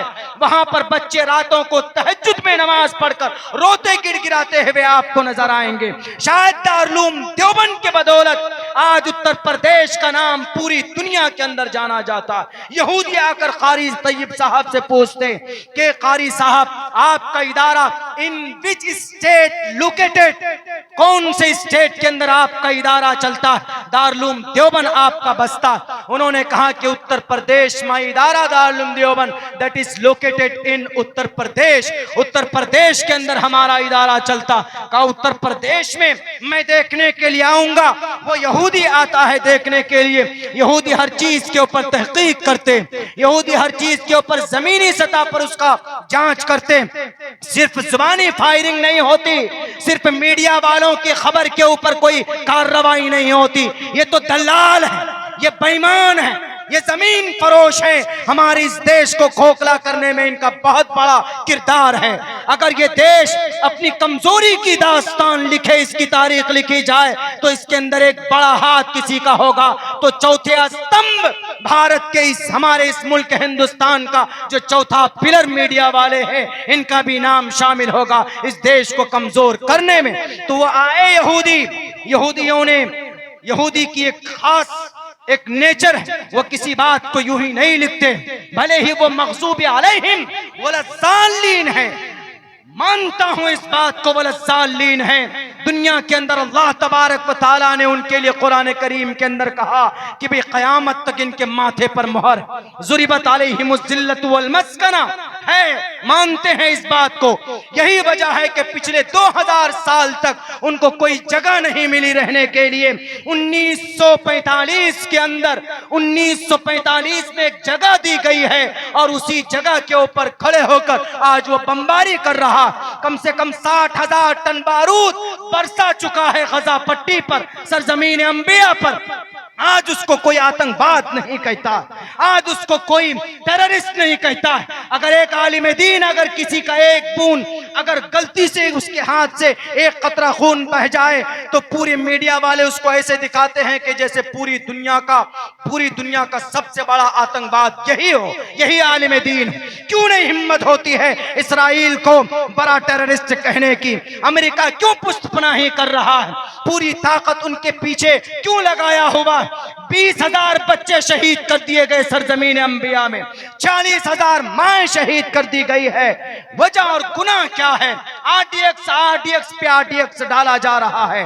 7 अक्टूबर सन 2023 से लेकर आज तक वहां पर बम बरसाया जा रहा है। हम ये नहीं कहेंगे कि मुसलमानों पर बम बरसाया जा रहा, हम ये कहेंगे अगर वहां पर कोई भी बसता, क्रिश्चियन बसता, सनातन धर्मी बसते, तो हमें वैसे ही दर्द होता, क्योंकि हमारे अंदर ये नेचर है। हमारी शरीयत ने ये बात बताई है कि अगर किसी पर जुल्म होता है तो जालिम को रोको, उनसुर अखाक जालिमन औ मजलूमन, और उसको रोकना यह है कि जालिम को उसके हाथ को रोक दो और मजलूम की भी मदद करो, और जालिम की भी मदद ये करो, उसको जुल्म से रोक दो। मजलूम की मदद इस तरह करो कि उनकी मदद और ताउन करो। पूरी दुनिया गूंगी बनी बैठी हुई है, लेकिन गजा पट्टी पर तड़पते हुए लाश मासूमों के नजर नहीं आते।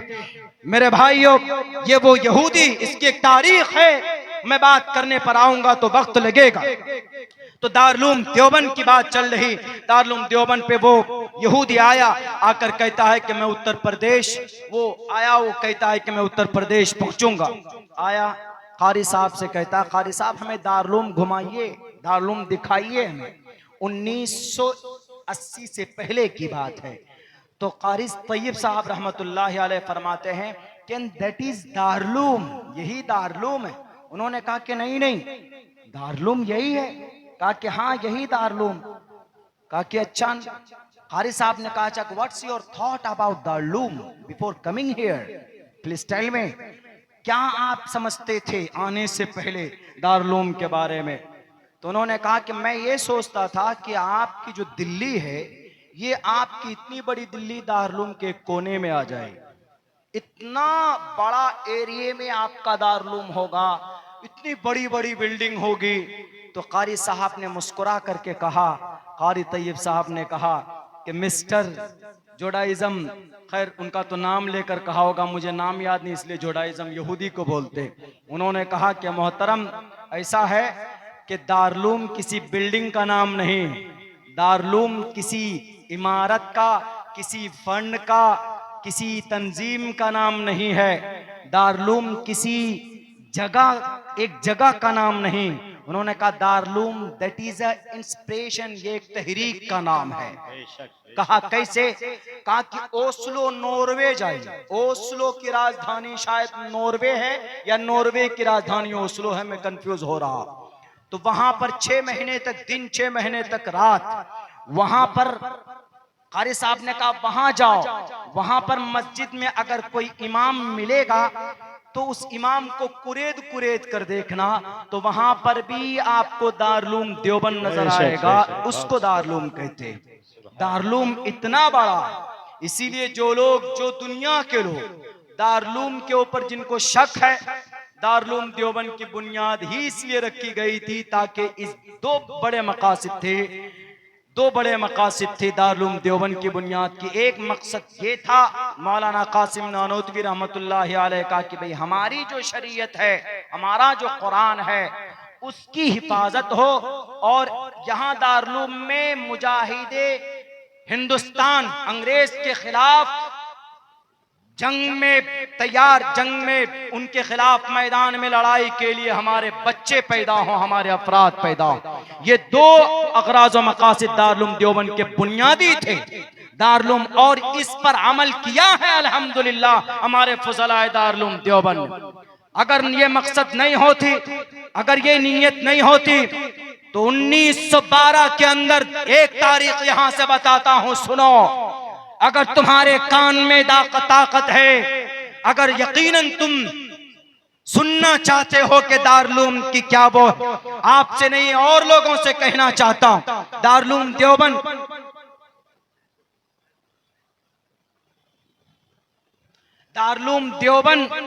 1912 के अंदर पहला तालिबे इल्म शेखुल हिंद रहमतुल्लाहि अलैह।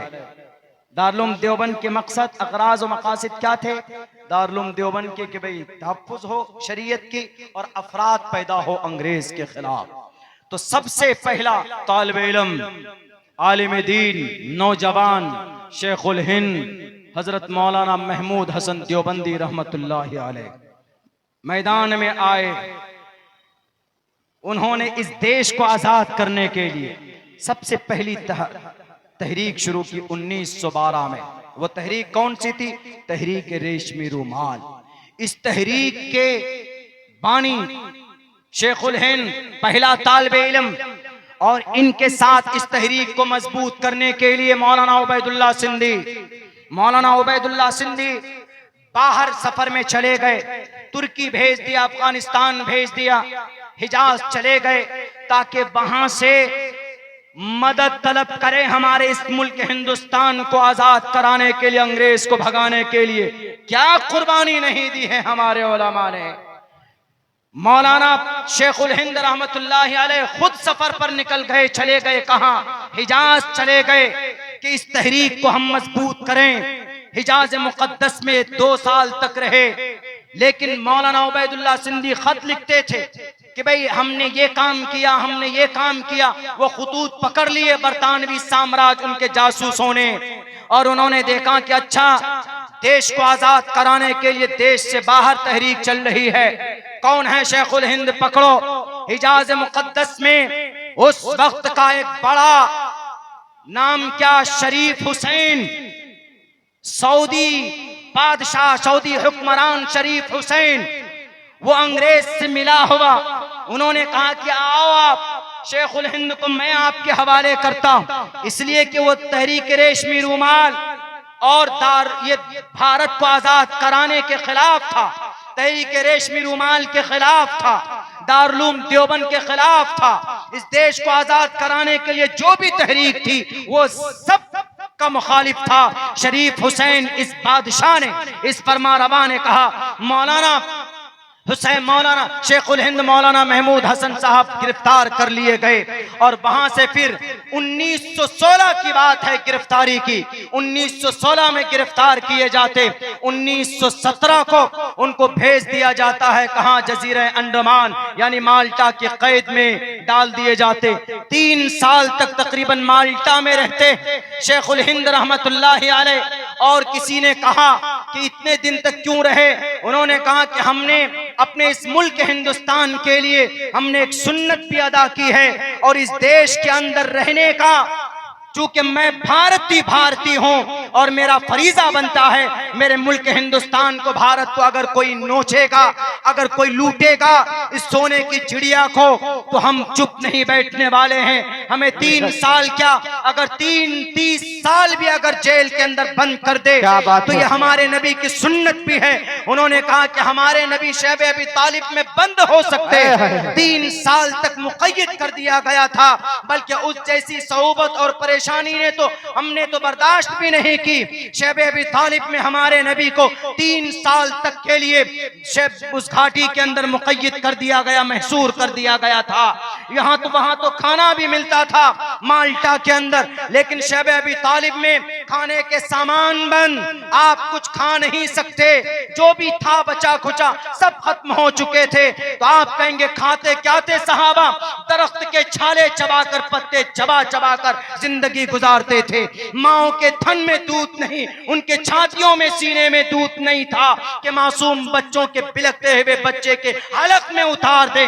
बच्चे मरते थे, माँ अपने बच्चों की तड़प को देखकर बर्दाश्त नहीं होती, खुद मर जाना चाहती थी। ऐसी जिंदगी हमने ऐसे इस तरह के हालात तो हमने हमारे सामने आए भी नहीं। इसलिए सुन्नत रसूलुल्लाह समझकर, यानी एक ही जिंदगी के लम्हे में सुन्नत की भी दुहाई दे रहे हैं कि अगर सुन्नत पर कोई अमल करता है तो आलिम दीन होता है। अगर देश की मट्टी की आबरू के लिए अगर कोई लड़ता है तो आलिम दीन होता है। अगर दोनों का मजमा देखना हो तो कोई और नहीं बल्कि शेखुल हिंद मौलाना महमूद हसन रहमतुल्लाहि अलैह की जिंदगी को उठा करके देख ले। बहुत बहुत माशाअल्लाह। गर्व महसूस करते थे वो। आज उसी जगह को कहा जाता है कि नहीं, वहां पर कुछ लोग कहते हैं, कुछ लोगों को शक है दुनिया में, कहते हैं कि नहीं वहां आतंकवाद बन के निकलता है। आतंकवाद नहीं, वहां से फ्रीडम फाइटर बनकर निकलता है, क्या बात है, स्वतंत्र सेनानी बनकर निकलता क्या है। बात है भाई, बेशक। इनके एक और शागिर्द हैं, एक और शागिर्द जिन्होंने अंग्रेज के पसीने छोड़ा दिए थे, शेखुल इस्लाम हुसैन अहमद मदनी रहमतुल्लाहि अलैह। जब निकली, जेल से बाहर निकले, हजरत क्या दिया है आपने, मैं पढ़ लूं।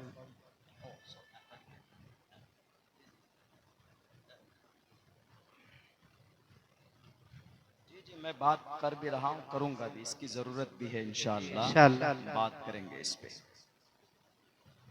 एक बहुत बड़े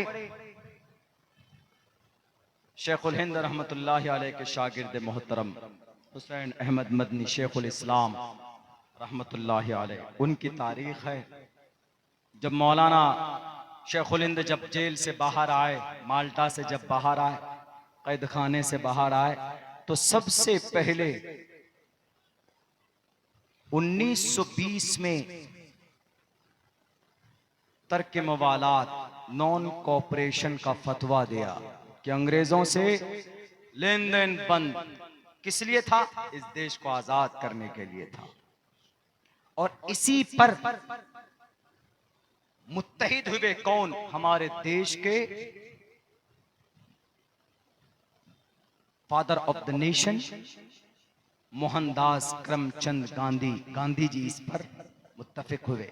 बल्कि इनको बाज़ाब्ता इस फतवे को कलकत्ता में जब कॉन्फ्रेंस हुई थी उस वक्त की कांग्रेस पार्टी की, तो कांग्रेस पार्टी 1884 के अंदर उसकी बुनियाद डाली गई थी।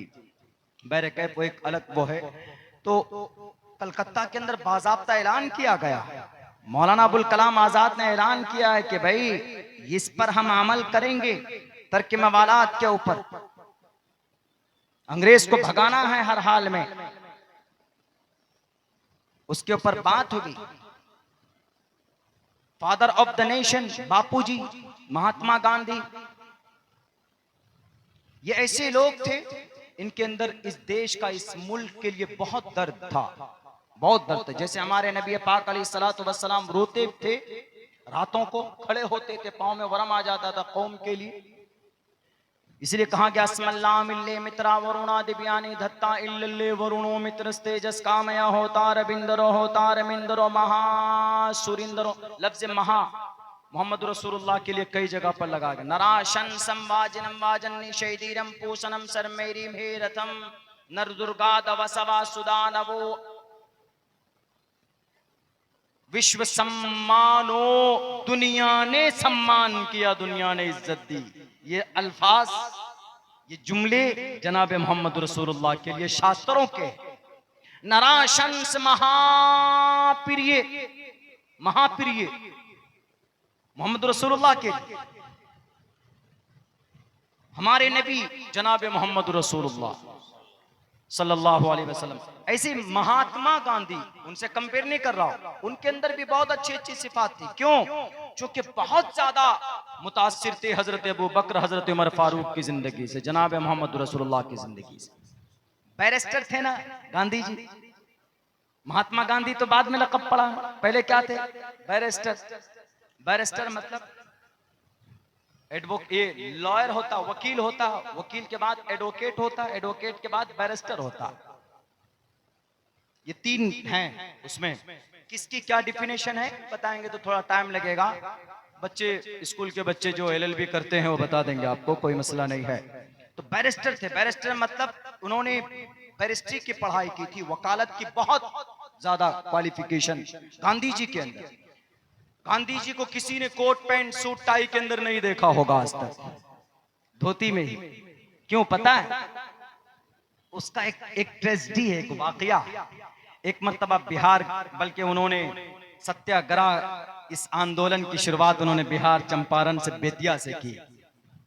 बिहार की धरती बड़ी तारीखी धरती है, लेकिन किसी जमाने तक आज भी कुछ लोग स्टेट को वो समझते झारखंडी, बंगाली, आसामी, मणिपुरी, यूपी और बिहारी। वो जानना कुम शुबम व कबाइल लितारफू वरना इन्न अकरमकुम इंदल्लाहि अत्काकुम। According to the Indian Constitution, equality before law or the equal protection of the laws within the territory of India. आप किसी को हकारत की निगाह से नहीं देख सकते। कह रहे ये कारी साहब है, ये यूपी वाला है। साउथ के एरिया में जाएंगे, यूपी वालों को थोड़ा उससे देखते हैं, बैरक है। तो वो गए तो अपने एक दोस्त के घर पे गए। कहाँ थे? साउथ अफ्रीका में प्रैक्टिस कर रहे थे ना मोहनदास करमचंद गांधी जी। उनको उनके उस्ताद ने कहा कि तुमको यहाँ प्रैक्टिस की जरूरत नहीं है, तुम्हारी जरूरत इन इंडिया, भारत जाओ, अंग्रेज को भगाओ। अब बड़े आलीशान जिंदगी थी उनकी, कोट पैंट टाई, हजारों के सूट। आपको यकीन नहीं होगा कि मौलाना हमने कहीं देखा ही नहीं, उनको कहीं तस्वीर नहीं देखी। तो मैं देखी, आपको पढ़ेंगे तो आपको भी पता चल सकता, कोई मसला नहीं है।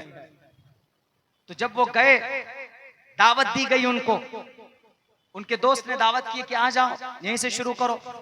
तो अपने दोस्त के घर पे जब पहुंचे हैं तो खाना वाना हो जाने के बाद में उन्होंने कहा कि मैं घर की औरतों से दुआ लेना चाहता हूं, मैं उनके आशीर्वाद चाहता हूं, आप हमें आशीर्वाद दे दीजिए, हम कामयाब हो जाएं अपने मुल्क को, अपने भारत को आजाद कराने में, बस हम ये चाहते। तो उनके दोस्त ने कहा ठीक है आप बैठिए। तो उनकी बीवी आई, आशीर्वाद दे लिया। बीवी गई, फिर माँ आई, कुछ देर में दुआ मिल गई, आशीर्वाद दे दिया। उन्होंने कहा कि नहीं, मैं चाहता हूं कि भाई मेरा सर झुके तो दोनों के सामने झुके, तुम्हारी अम्मी के सामने और तुम्हारी अहलिया के सामने भी।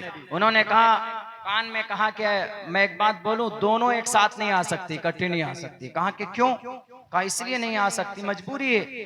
कहा कि क्या मजबूरी जो तुम बता नहीं सकते? अलग अलग आ सकती हैं, एक साथ क्यों नहीं आ सकती?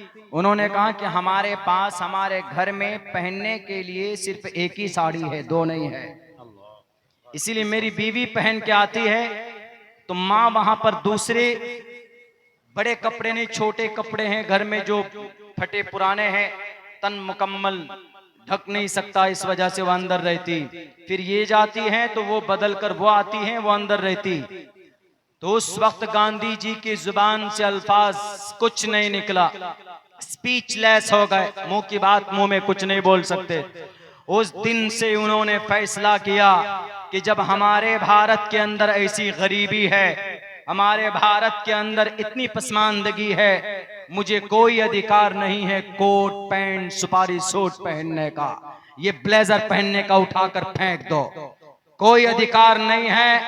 2-2, 4-4, 5-5 हजार रुपए की पैंट पहनने का। हमारे नौजवान तो मोची, इंग्लैंड, मुफ्ती की पैंट ढूंढेंगे, बिना मुफ्ती की पैंट की इनकी पता नहीं जिंदगी शायद नहीं गुजरती है। मेरे भाइयों, सारी ब्रांड जुडाइज्म की है, यहूदियों की है ये सारी ब्रांड। बहरकैफ उन्होंने उसी वक्त फैसला किया कि मैं अपने आज के बाद मेरे बदन पर ये आलीशान ये महंगे कपड़े नहीं होंगे। बस पूरी जिंदगी उन्होंने 2 कपड़ों में गुजार दिए और इस देश के आर्थिक, इस देश को जीडीपी को मजबूत करने के लिए उन्होंने कपड़े बनाना भी शुरू किया। उसी के लिए उन्होंने चरखे पे बैठते थे और सूती कपड़ा खद्दर जिसको खादी बोलते हैं उस कपड़े को वो बनाने की पूरी कोशिश करते थे। इसीलिए उनका नाम क्या पड़ा?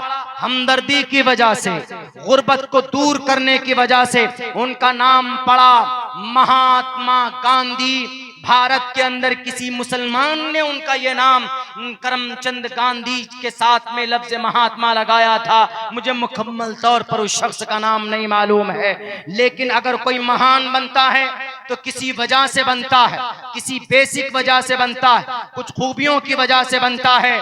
और तमाम दुनिया के अफराद एक तरफ, इसीलिए हम कहते हैं कि नाराशंस महाप्रिय मसीह के भाई जब एक दो अच्छी सही सिफत थी इनके अंदर गांधी जी को, तो महात्मा गांधी कहते, हम उनको फादर ऑफ द, हम बापू कहते हैं, इस देश का फादर कहते हैं। वो हकदार भी हैं इसलिए कि वो जुल्म को बर्दाश्त नहीं करते थे, वो अमन और शांति के साथ हर काम करते थे।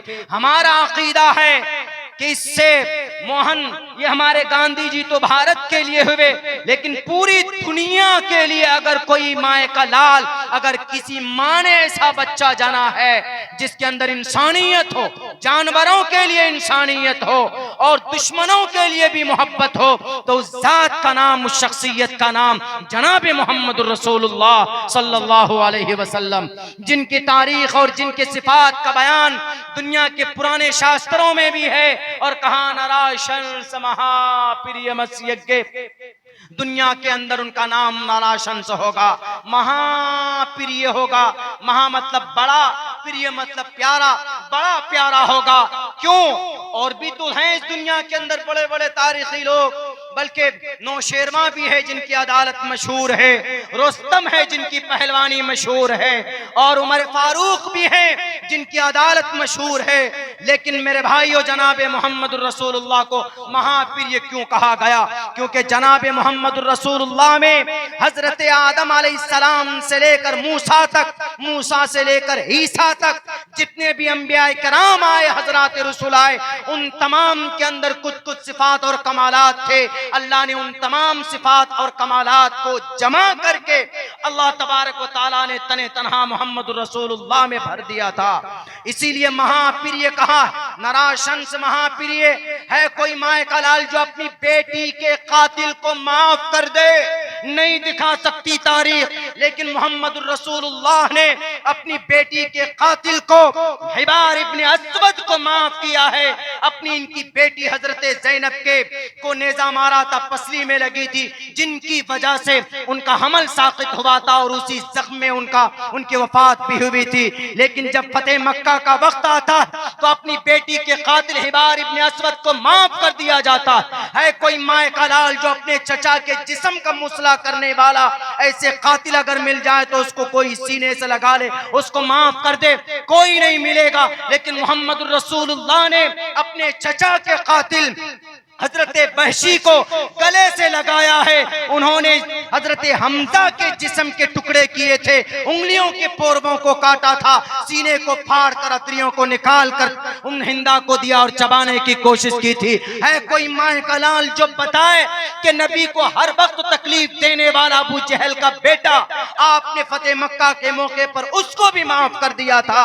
आप अलैहिस्सलातु वस्सलाम के अंदर इतनी इंसानियत थी जिसकी वजह से शायद संस्कृत के अंदर कहा गया हो नाराशंस महाप्रिय मसीह के, दुनिया के अंदर सबसे ज्यादा प्यारा, क्योंकि जानी दुश्मन को कोई माफ नहीं करता है, लेकिन मोहम्मद रसूलुल्लाह ने सीने से लगाया। मेरे भाइयों, मोहम्मद रसूलुल्लाह का तो ये पैगाम है और फाइनली ये पैगाम है। मैं 12 बजे तक अपनी बात पूरी करूंगा, क्योंकि मैं बहुत थका हुआ हूं। और किस्तों में पहुंच गया हूं कारी साहब आपके डर से, क्योंकि जिस ट्रेन का टिकट था टिकट कंफर्म नहीं हुआ, तो फिर हमने सोचा, गाड़ी लेके मैं निकल चुका था, मैंने सोचा कि पहुंचना ज़रूरी है, वादा किया है, वरना बहराइच में तो वैसे भी जल्दी परमिशन नहीं देते हैं। एक साहब का भी फ़ोन गया इधर से कि मौलाना बहराइच से बोल रहा हूँ, डिस्ट्रिक्ट बहराइच से किसी गांव से प्रोग्राम चाहिए। मैंने कहा कि पहले आप परमिशन ले लीजिए, वरना 2 मरतबा ऐसा हुआ है कि मैं पहुंच गया हूं लेकिन मैं कुछ बोल नहीं पाया क्योंकि परमिशन नहीं दिया गया है। तो इसीलिए खैर, बड़ी कारी साहब हैं, इनकी पूरी टीम है माशाल्लाह, बड़े हसास लोग हैं। हाँ, बहुत अच्छी बात है, ये होना चाहिए इस तरह की अगर बातें, तो कितना अच्छा लगता है कि भाई आप प्रोग्राम करें, आपको परमिशन मिले, वो कोई काम करें तो उनमें कोई रुकावट ना हो। इसी तरीके से दुनिया में मुल्क तरक्की करता है ना, ऐसे ही कोई भी कोई तकलीफ में है, हमारे इस्लाम में तो बाज़ाब्ता इस पर यह है कि भाई अगर कोई तकलीफ में कोई पड़ोसी है तो आप जाएं, आप उनकी मदद कीजिए। धर्म नहीं देखा जाता कि कौन है नहीं है, बीमार है तो नहीं भाई जनाब वो शंकर तिवारी है, मैं अब्दुल रहीम मेरा नाम है, मैं क्यों जाऊं, नहीं। अगर वो परेशानी में है तो यू हैव टू गो, आप जाएं, उनकी मदद करें। अगर किसी बेटी की शादी नहीं हो रही है, उनके पास पैसे नहीं हैं, तो आप लोग फिक्रमंद हो। समाज ऐसे चलता, इंसानियत का रिश्ता तो है, उनका अमल अच्छा होगा, कभी मौका लगे तो आप जब बोलने की जरूरत ही नहीं है, बल्कि आप जो अच्छा काम करेंगे वो खुद देखेंगे। क्या अल्लाह के नबी अलैहिस्सलातु वस्सलाम के अखलाक से मुतासिर होकर जो जान के दुश्मन थे वो आपके पास आकर रोते थे कि नहीं रोते थे? कि अल्लाह के नबी हम आपको गलत समझते थे, आपके बारे में उल्टी सीधी बातें करते थे, लेकिन आप ऐसे नहीं हैं। जनाब मोहम्मद रसूलुल्लाह के अखलाक से जो दुनिया के अंदर में जो पैगाम दिया है, आप वो काम करेंगे तो खुद ब खुद इस्लाम ओपन होगा, इस्लाम की डिफिनेशन लोग समझने लगेंगे। इसीलिए इस्लाम को जब जरूरत पड़े बोलकर समझाने की तो बोलकर समझाएंगे, जब जरूरत पड़े अच्छी बात जो इस्लाम में है बताने की, शरीयत की किसी बात के बारे में गलतफहमी जो फैलाई जाती है इस्लाम में कि ये चीज गलत है, ये गलत है, तो उस वक्त हमारे उलमा की, दानिशवर लोगों की जिम्मेदारी बनती है, और वो बोलते भी हैं अल्हम्दुलिल्लाह। ऐसा माहौल बनाने की जरूरत है इस मुल्क हिंदुस्तान के अंदर। अगर ऐसा माहौल नहीं बनाइए, ऐसा माहौल देख लीजिएगा फिर देश कहां से कहां जाता। सबकी कुर्बानी शामिल नहीं होती, सबकी कुर्बानी होती है। किसी आप घर के अंदर, आपके घर के अंदर में 10 फैमिली मेंबर हैं, अगर सब मिलजुल कर काम करें तो देखिए वो घर के अंदर कितनी बरकत और कितनी तरक्की होती। 5 भाई हैं, सबके दिमाग और सबकी सोच अलग अलग है। प्रॉपर्टी को लेकर बंटवारे के लिए अगर कोई सोचेगा तो फिर देख लीजिएगा वो घर कभी भी तरक्की नहीं कर सकता। इसीलिए घर के मानिंद हमारा मुल्क हिंदुस्तान है। इसके अंदर में हिंदू हो कि मुसलमान हो, क्रिश्चियन हो, भाई हिंदू भाई हैं उनका एहतराम हम करें, क्रिश्चियन है उनका एहतराम करें, वो परेशानी में हम उनके साथ हो। हिंदू भाइयों में भी ये जज्बा होना चाहिए, भाई हम वो हमारी हर चीज का एहतराम करें, हम भी उनका एहतराम करेंगे। दुश्मन थोड़े ना किसी का खून बहाकर, किसी को गाली देकर क्या कोई जा सकता है ईश्वर को नाराज करके? ईश्वर कहता है, श्रीमद् भगवत गीता में कहा है, श्री कृष्ण जी ने कहा, अगर ईश्वर की बातों को मानोगे, मुत्सुरज्जे वर्तते काम कार्ता न सिद्धिम वाप्नुति न सुखम न प्राम गतिम, मानोगे तो परम पद को पाओगे। यानी अगर ईश्वर की बात मानोगे, ईश्वर कहता है कि गुस्सा मत करो, लड़ाई मत करो, नफरत पैदा मत करो, एक दूसरे पर आक्रमण मत करो, हमले मत करो। ईश्वर कहता है कि किसी का खून मत बहाओ, नाजायज तौर पर किसी को तकलीफ मत दो। श्रीमद् भगवत गीता के 7वें श्लोक का भी एक मंत्र मैंने भी पढ़ा, अहिंसा सत्यम करोदस दयागा शांतिरपैशुनम दया भूलेश्वलो लोक तवम हेरे चापलाम। तो कहां जाएंगे? ईश्वर अगर खुश होगा तो आपकी जिंदगी खुश होगी, ईश्वर नाराज होगा। न सुखम, लफ्ज न सुखम, आप सुख नहीं पा सकते। हमारी बच्चियां आज मुर्तद होती है, उसके जिम्मेदार भी हमारे समाज के लोग हैं। गुर्बत की वजह से ज्यादा बच्चियां हमारी मुर्तद हो जाती। हर कोई अपनी अपनी जिंदगी में मगन है, मेहनत कर रहा है। भाई चलो हम पैसा कमाए, हमारी जिंदगी बस सुख चैन की होनी चाहिए। लेकिन हमारे समाज के अंदर जो बेटी है, हमारे समाज के अंदर कोई गरीब है, उसका बाप नहीं, अगर बाप है तो गरीब है।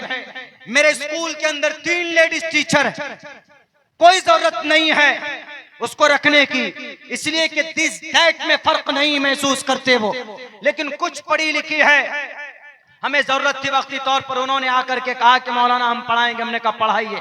मैं खुद पहले टेस्ट लेता हूं कि भाई आप पढ़ा सकते कि नहीं पढ़ा सकते। तो उन्होंने कहा कि हमें जरूरत है, हमें 5-6 हजार रुपए मिल जाएंगे तो हमारे घर का कम से कम कुछ वो होगा। 3 लेडीज टीचर है, कोई जरूरत नहीं है, फ्री में बिठाकर उनको स्कूल हमारा तनख्वाह देता है, फ्री में, इसलिए ताकि भाई उनके घर का चूल्हा जल सके, वो कोई गलत कदम न उठाए। 4 ऐसी औरत है जिसके शौहर ने उनको तलाक दे दिया। एक तो बड़ी बुरी बीमारी है हमारे समाज के उन नौजवानों को, छोटी बात होती फौरन बीवी को 1 2 3 जाओ। इसी पर तो मोदी जी ने रोक लगाया, 1 2 3 जाओ। गलत है। बीवी है आपकी, शरीक हयात, life partner, will be friendship between your wife and you होना चाहिए। लेकिन नहीं होता, छोटी छोटी बात में फोन पे दे देते। तुमको मना किया तो तुम वहां क्यों गए, जाओ मैंने तुमको 3 तलाक दे दिए, जाओ हटो। अगर इसका इस्तेमाल करेंगे, तलाक देने का बेहतरीन एक बहुत बेहतरीन रास्ता है। लेकिन कब, मैं समझाऊं आपको, कई जगह स्पीच तकरीर में अपनी बात में बोल चुका हूं। उलमाए किराम मुझसे ज्यादा जी सलाहियत यहाँ बैठे हैं, आपको और अच्छे अंदाज में समझा सकते हैं। लेकिन माइक अभी मेरे हाथ में है तो मैं बता रहा हूं आपको कि तलाक this is an emergency window, एक सिर्फ इमरजेंसी एक दरवाजा, और उसको उस वक्त खोला जाता है कि जब कोई अंदर में कोई हादसा हो जाए, कुछ ऐसा जान बचाने के लिए अब निकलना है तो क्या करेंगे, मेन गेट बंद है तो इमरजेंसी विंडो खोलते हैं, इमरजेंसी दरवाजा खोल खोल कर निकलते हैं। तलाक सेम इसी तरह। तलाक आप अपनी बीवी से या शौहर से आप निकलना चाहते हैं कि भाई हम जिंदगी के सारे पहलुओं को हमने ट्राई किया, हमारी जिंदगी नहीं गुजर सकती। क्यों इस्लाम में ये चीज क्यों है? क्योंकि क्रिश्चियन में ये चीज नहीं है। क्रिश्चियन में अगर एक मर्तबा शादी हो जाए क्रिश्चियन धर्म में, तो 7 जन्म तक उसी के साथ रहना, 7 जन्म तक। एक जन्म के बाद पता नहीं कौन से जन्म है, क्रिश्चियन की बात कर रहा हूं मैं। हमारे सनातन धर्मी भाई नाराज ना हो, भाई आपका अकीदा है, आवागमन का अकीदा है, अकॉर्डिंग टू द वेद हमको तो नहीं मिला है, खैर बैरकैफ। लेकिन क्रिश्चियन की बात करता हूं। क्रिश्चियन में ईसाई जिसको बोलते हैं, दुनिया के अंदर सबसे बड़ी जमात, सबसे बड़ी कौम क्रिश्चियन, हजरत ईसा को मानने वाले मुख्तलिफ तबकों में, कैथोलिक, ऑर्थोडॉक्स, सुल्तानिया, इनके यहाँ अगर एक मर्तबा किसी औरत से शादी हो जाए तो उनको लेकर पूरी जिंदगी रहना भी चाहिए। लेकिन खुदा न खास्ता लड़ाई होती है या कोई ऐसी बात आ गई कि नहीं रह सकते, तो क्रिश्चियन धर्म में कोई गुंजाइश नहीं है। You are not able to get divorce, आप नहीं ले सकते तलाक। यहूदी में इसका उल्टा है। यहूदियों में यह है कि अगर आपने शादी की, बीवी के दांत थोड़े उठे हुए हैं थोड़े से, आप बीवी को लेकर गए बहराइच की शॉपिंग, किसी मॉल में, स्मार्ट बाजार में गए, बिग बाजार में गए, वहां पर आपको कोई खूबसूरत मोहतरमा मिल गई, तो यहूदी में यह है कि अच्छा ये इससे ज्यादा खूबसूरत, इसको कहे मोहतरमा आप जाइए हमारी जिंदगी से, मैं उधर जा रहा हूं, जाकर उसके हाथ पकड़कर उसके शादी कर सकता है, ये मोहतरमा को तलाक दे सकता है आनन फानन 2-3 सेकंड में। इसके अंदर में बहुत ज्यादा छूट है। और क्रिश्चियन में बहुत ज्यादा तशद्दुद है। तो इन दोनों के बीच, इफरात और तफरीद के बीच नॉर्मल रास्ता इस्लाम ने निकाला है। इस्लाम में ऐसा नहीं कि शादी हो गई तो भाई पूरी जिंदगी लेकर रहेंगे, ऐसा नहीं। और यहूदियों की तरह इतना आसान भी नहीं है कि भाई कोई अच्छी मोहतरमा मिल गई तो अपनी वाली जो पहले उसको कह दें बाय बाय टाटा जाओ, ऐसा नहीं। इस्लाम ये कहता है कि भाई कोशिश करो, पहले नहीं होता है तो अपने जो बड़े हैं तुम उनको बुलाकर बिठाकर बात करो, सरप्रस्तों को बुलाकर बिठाकर बात करो, क्योंकि निकाह है, रिश्ता है, इसको ऐसे नहीं तोड़ सकते। लेकिन सारी कोशिशें अगर मेहनत और बेकार हो जाए तो ऐसी सूरत में डायरेक्ट मत तलाक दो, क्योंकि लफ्ज तलाक एक ऐसा वर्ड है कि कभी कभी है ना तलाक हो जाने के बाद तब बाद में सोचते हैं ओह बहुत नुकसान हो गया है, अब हमें एक होना चाहिए। अब फिर मुफ्ती साहब को, कुछ मुफ्ती साहब को पैदा कर लेते हैं वो लोग, असल मुफ्ती साहब को नहीं, कुछ मुफ्ती साहब बर्पा होते हैं वक्ती तौर पर, उनको कहते हैं कि मौलाना मुफ्ती साहब ऐसा ऐसा हुआ, कहा कोई बात नहीं, तुम क्या बोले थे, अच्छा ऐसा ऐसा बोले थे, ठीक है तुम्हारा कोई बात नहीं, हम करा देंगे, सब 15-20 हजार रुपए खर्च होंगे, हम तुम्हारा हलाला करा देंगे। इसी हलाले को लेकर मीडिया वाले उछलते कि ये देखिए इस्लाम में हलाला कराया जाता है। ये हलाला वाक़ियतन इस तरह जो रहबर और रहनुमा मुफ्ती साहब जो बर्पा होकर आके मैदान में कहते हैं हम तुम्हारा हलाला करा देंगे, न कोई सर्टिफिकेट है न कोई मसले के बारे में पता है, और अपनी किसी रिश्तेदार से शादी करा कर 1-2 दिन रख करके उसको कहते जाओ वो तलाक दिलवा कर, उसके बाद ना कुछ नहीं, कोई प्रोसेस नहीं, फिर उसका करा देते। हलाला इसलिए बदनाम कर दिया गया, वरना हलाला कराया नहीं जाता, हलाला होता है, हो जाता है, जानबूझकर नहीं कराया जाता, वो तो हो जाता है। तलाक ही देने की नौबत आए, सारी कोशिशें बेकार हो गई तो शौहर से कहा जाए भाई तुम एक बीवी को एक तलाक दे दो, हालत तुहुर में मोहतरमा को कह दिए मोहतरमा मैं तुमको एक तलाक देता हूं, 2 मत दीजिए, 3 मत दीजिए, एक ही दीजिए। अब तलाक, लफ्ज तलाक आने के बाद हो सकता है कि दिल पलट जाए, शौहर और बीवी को सोचने का मौका मिल जाए और वो कहे नहीं यार हमारे बच्चे हैं छोटे छोटे, या हमारी 2 साल 3 साल की जिंदगी है बहुत अच्छी रही है, बीच में ये हम नहीं हो सकते, तो आपस में कुछ नहीं करना, बस मोहतरमा को पकड़िए, गाड़ी में बिठाइए, शॉपिंग मॉल लेकर जाइए, उसके बाद बस हंसी खुशी हो गया, मामला सेट हो गया, फिर कुछ नहीं। ये देख लीजिए एक रास्ता है, अभी टाइम मिलता है, पूरे टाइम मिलता है आपके पास 1 महीने का, तब भी अगर समझ में ना आए तो भाई फिर अगले मर्तबे में उसको कहो कि मोहतरमा दूसरी, हो सकता है कि उसमें टाइम मिले, सोचने का कितना मौका मिलता है। ये इस्लाम है, इसको मीडिया वाले नहीं दिखाएंगे। हलाला तलाक, 3 तलाक, 3 तलाक, और हलाला इस्लाम में नाजायज और हराम। हाँ, जो लोग पैसे लेकर हलाला करवाते, प्रोसेस को फॉलो किया बगैर, वो नाजायज और हराम है। मिसाल के तौर पर किसी ने बीवी को ठीक है तलाक दे दी, दे देने के बाद अब उस बीवी ने सोचा अब तो मेरा कुछ नहीं है, इद्दत गुजारने के बाद अब उस औरत ने सोचा कि भाई मुझे तो मेरी जिंदगी ऐसे गुजरेगी नहीं, चलो मुझे कोई दूसरी अब शादी करनी चाहिए। उन्होंने दूसरी शादी कर ली, उस औरत ने, इत्तेफाक से दूसरा शौहर भी इंतकाल हो गया, या वहां पर भी बात नहीं बनी, या कुछ हो गया तो वहां पर से भी उसने तलाक ले ली।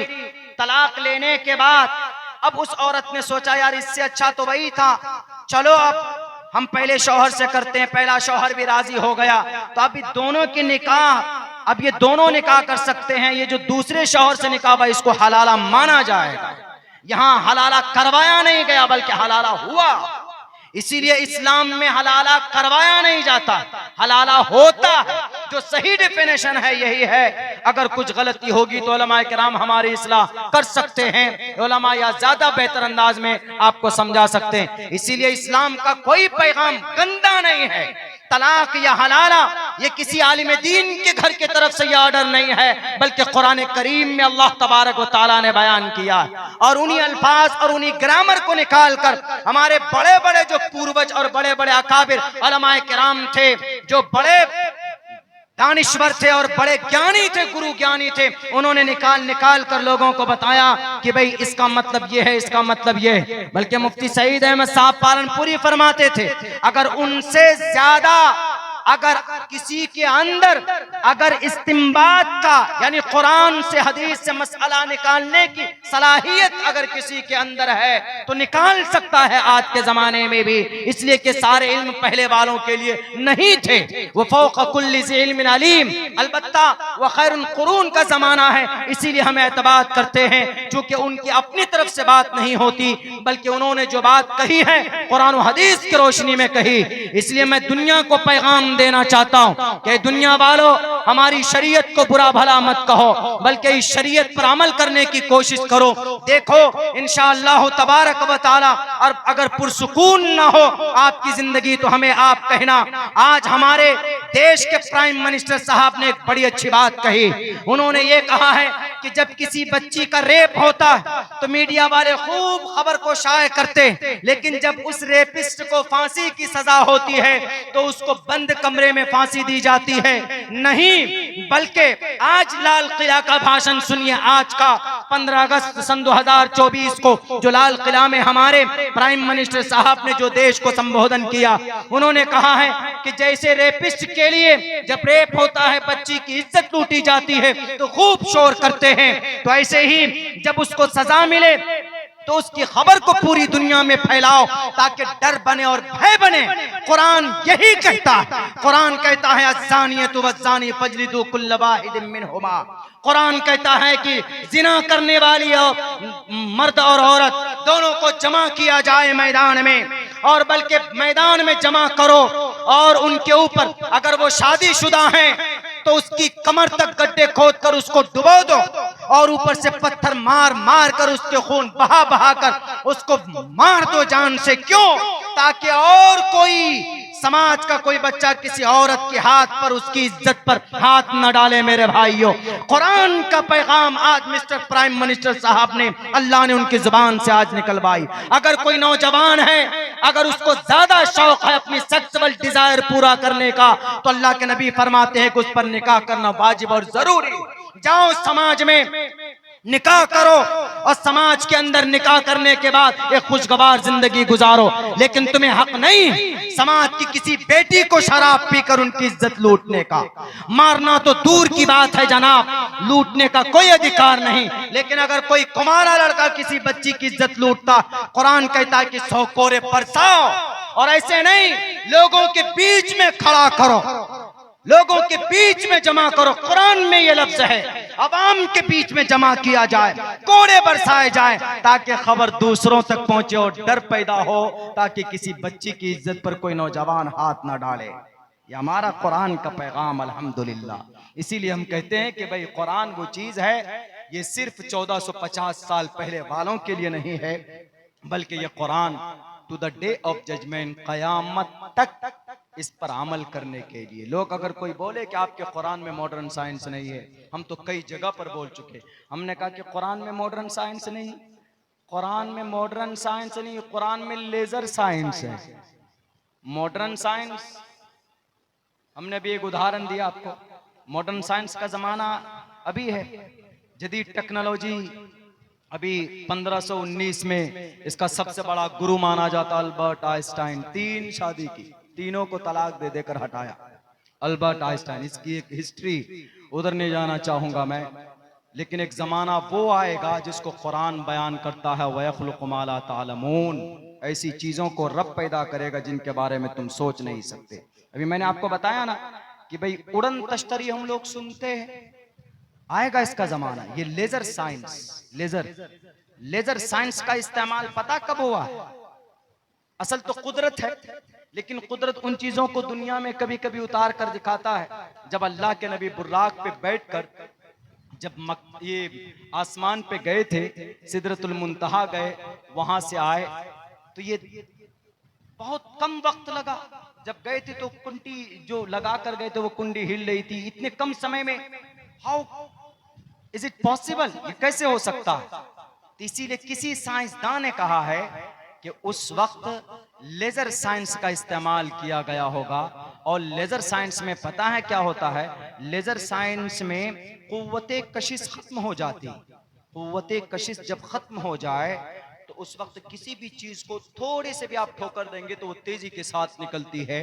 मिसाल के तौर ये कुव्वते कशिश की वजह से गाड़ी जोर लगाती है, तब स्पीड के साथ चलती। हम पैदल चलेंगे तो जब तक कदम नहीं उठाएंगे तो हम चल नहीं सकते, लेकिन जब ये कुव्वत कशिश रुक जाए तो उस वक्त अगर आप थोड़े से भी अगर कदम उठाएंगे तो आप बहुत दूर तक चले जाएंगे। खैर वो तो कुदरत है, लेकिन इसको एक नाम दिया है समझाने के लिए। तो वो जमाना अभी आया नहीं है, वो जमाना आने वाला है। इसलिए मैं दुनिया को कहता हूं कि मॉडर्न साइंस पर तुम गर्व करते हो, हमारे नबी तो लेजर साइंस को भी इस्तेमाल करके दुनिया को बता दिया है। आज तुम चांद पे जाकर के गर्व करते हो, हमारे नबी तो वो थे जिन्होंने जमीन पर बैठे बैठे चांद के 2 टुकड़े कर दिए थे।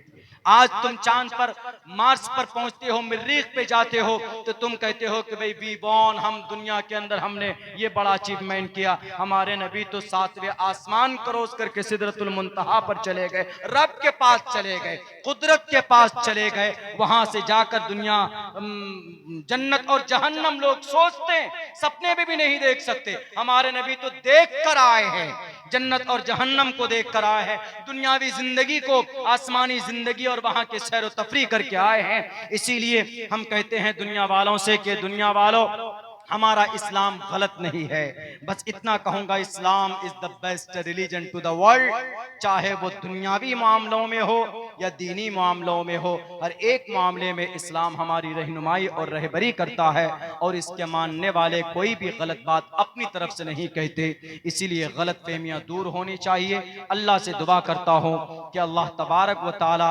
हमारे इस मुल्क हिंदुस्तान के अंदर हिंदू मुसलमान सबके बीच में इत्तिहाद व इत्तिफाक हो, एक दूसरे का एहतराम हो, दंगा फसाद, लड़ाई, शर्र फसाद से हमारी हम सब की हिफाजत फरमाए। बहुत बहुत शुक्रिया, जज़ाकल्लाह।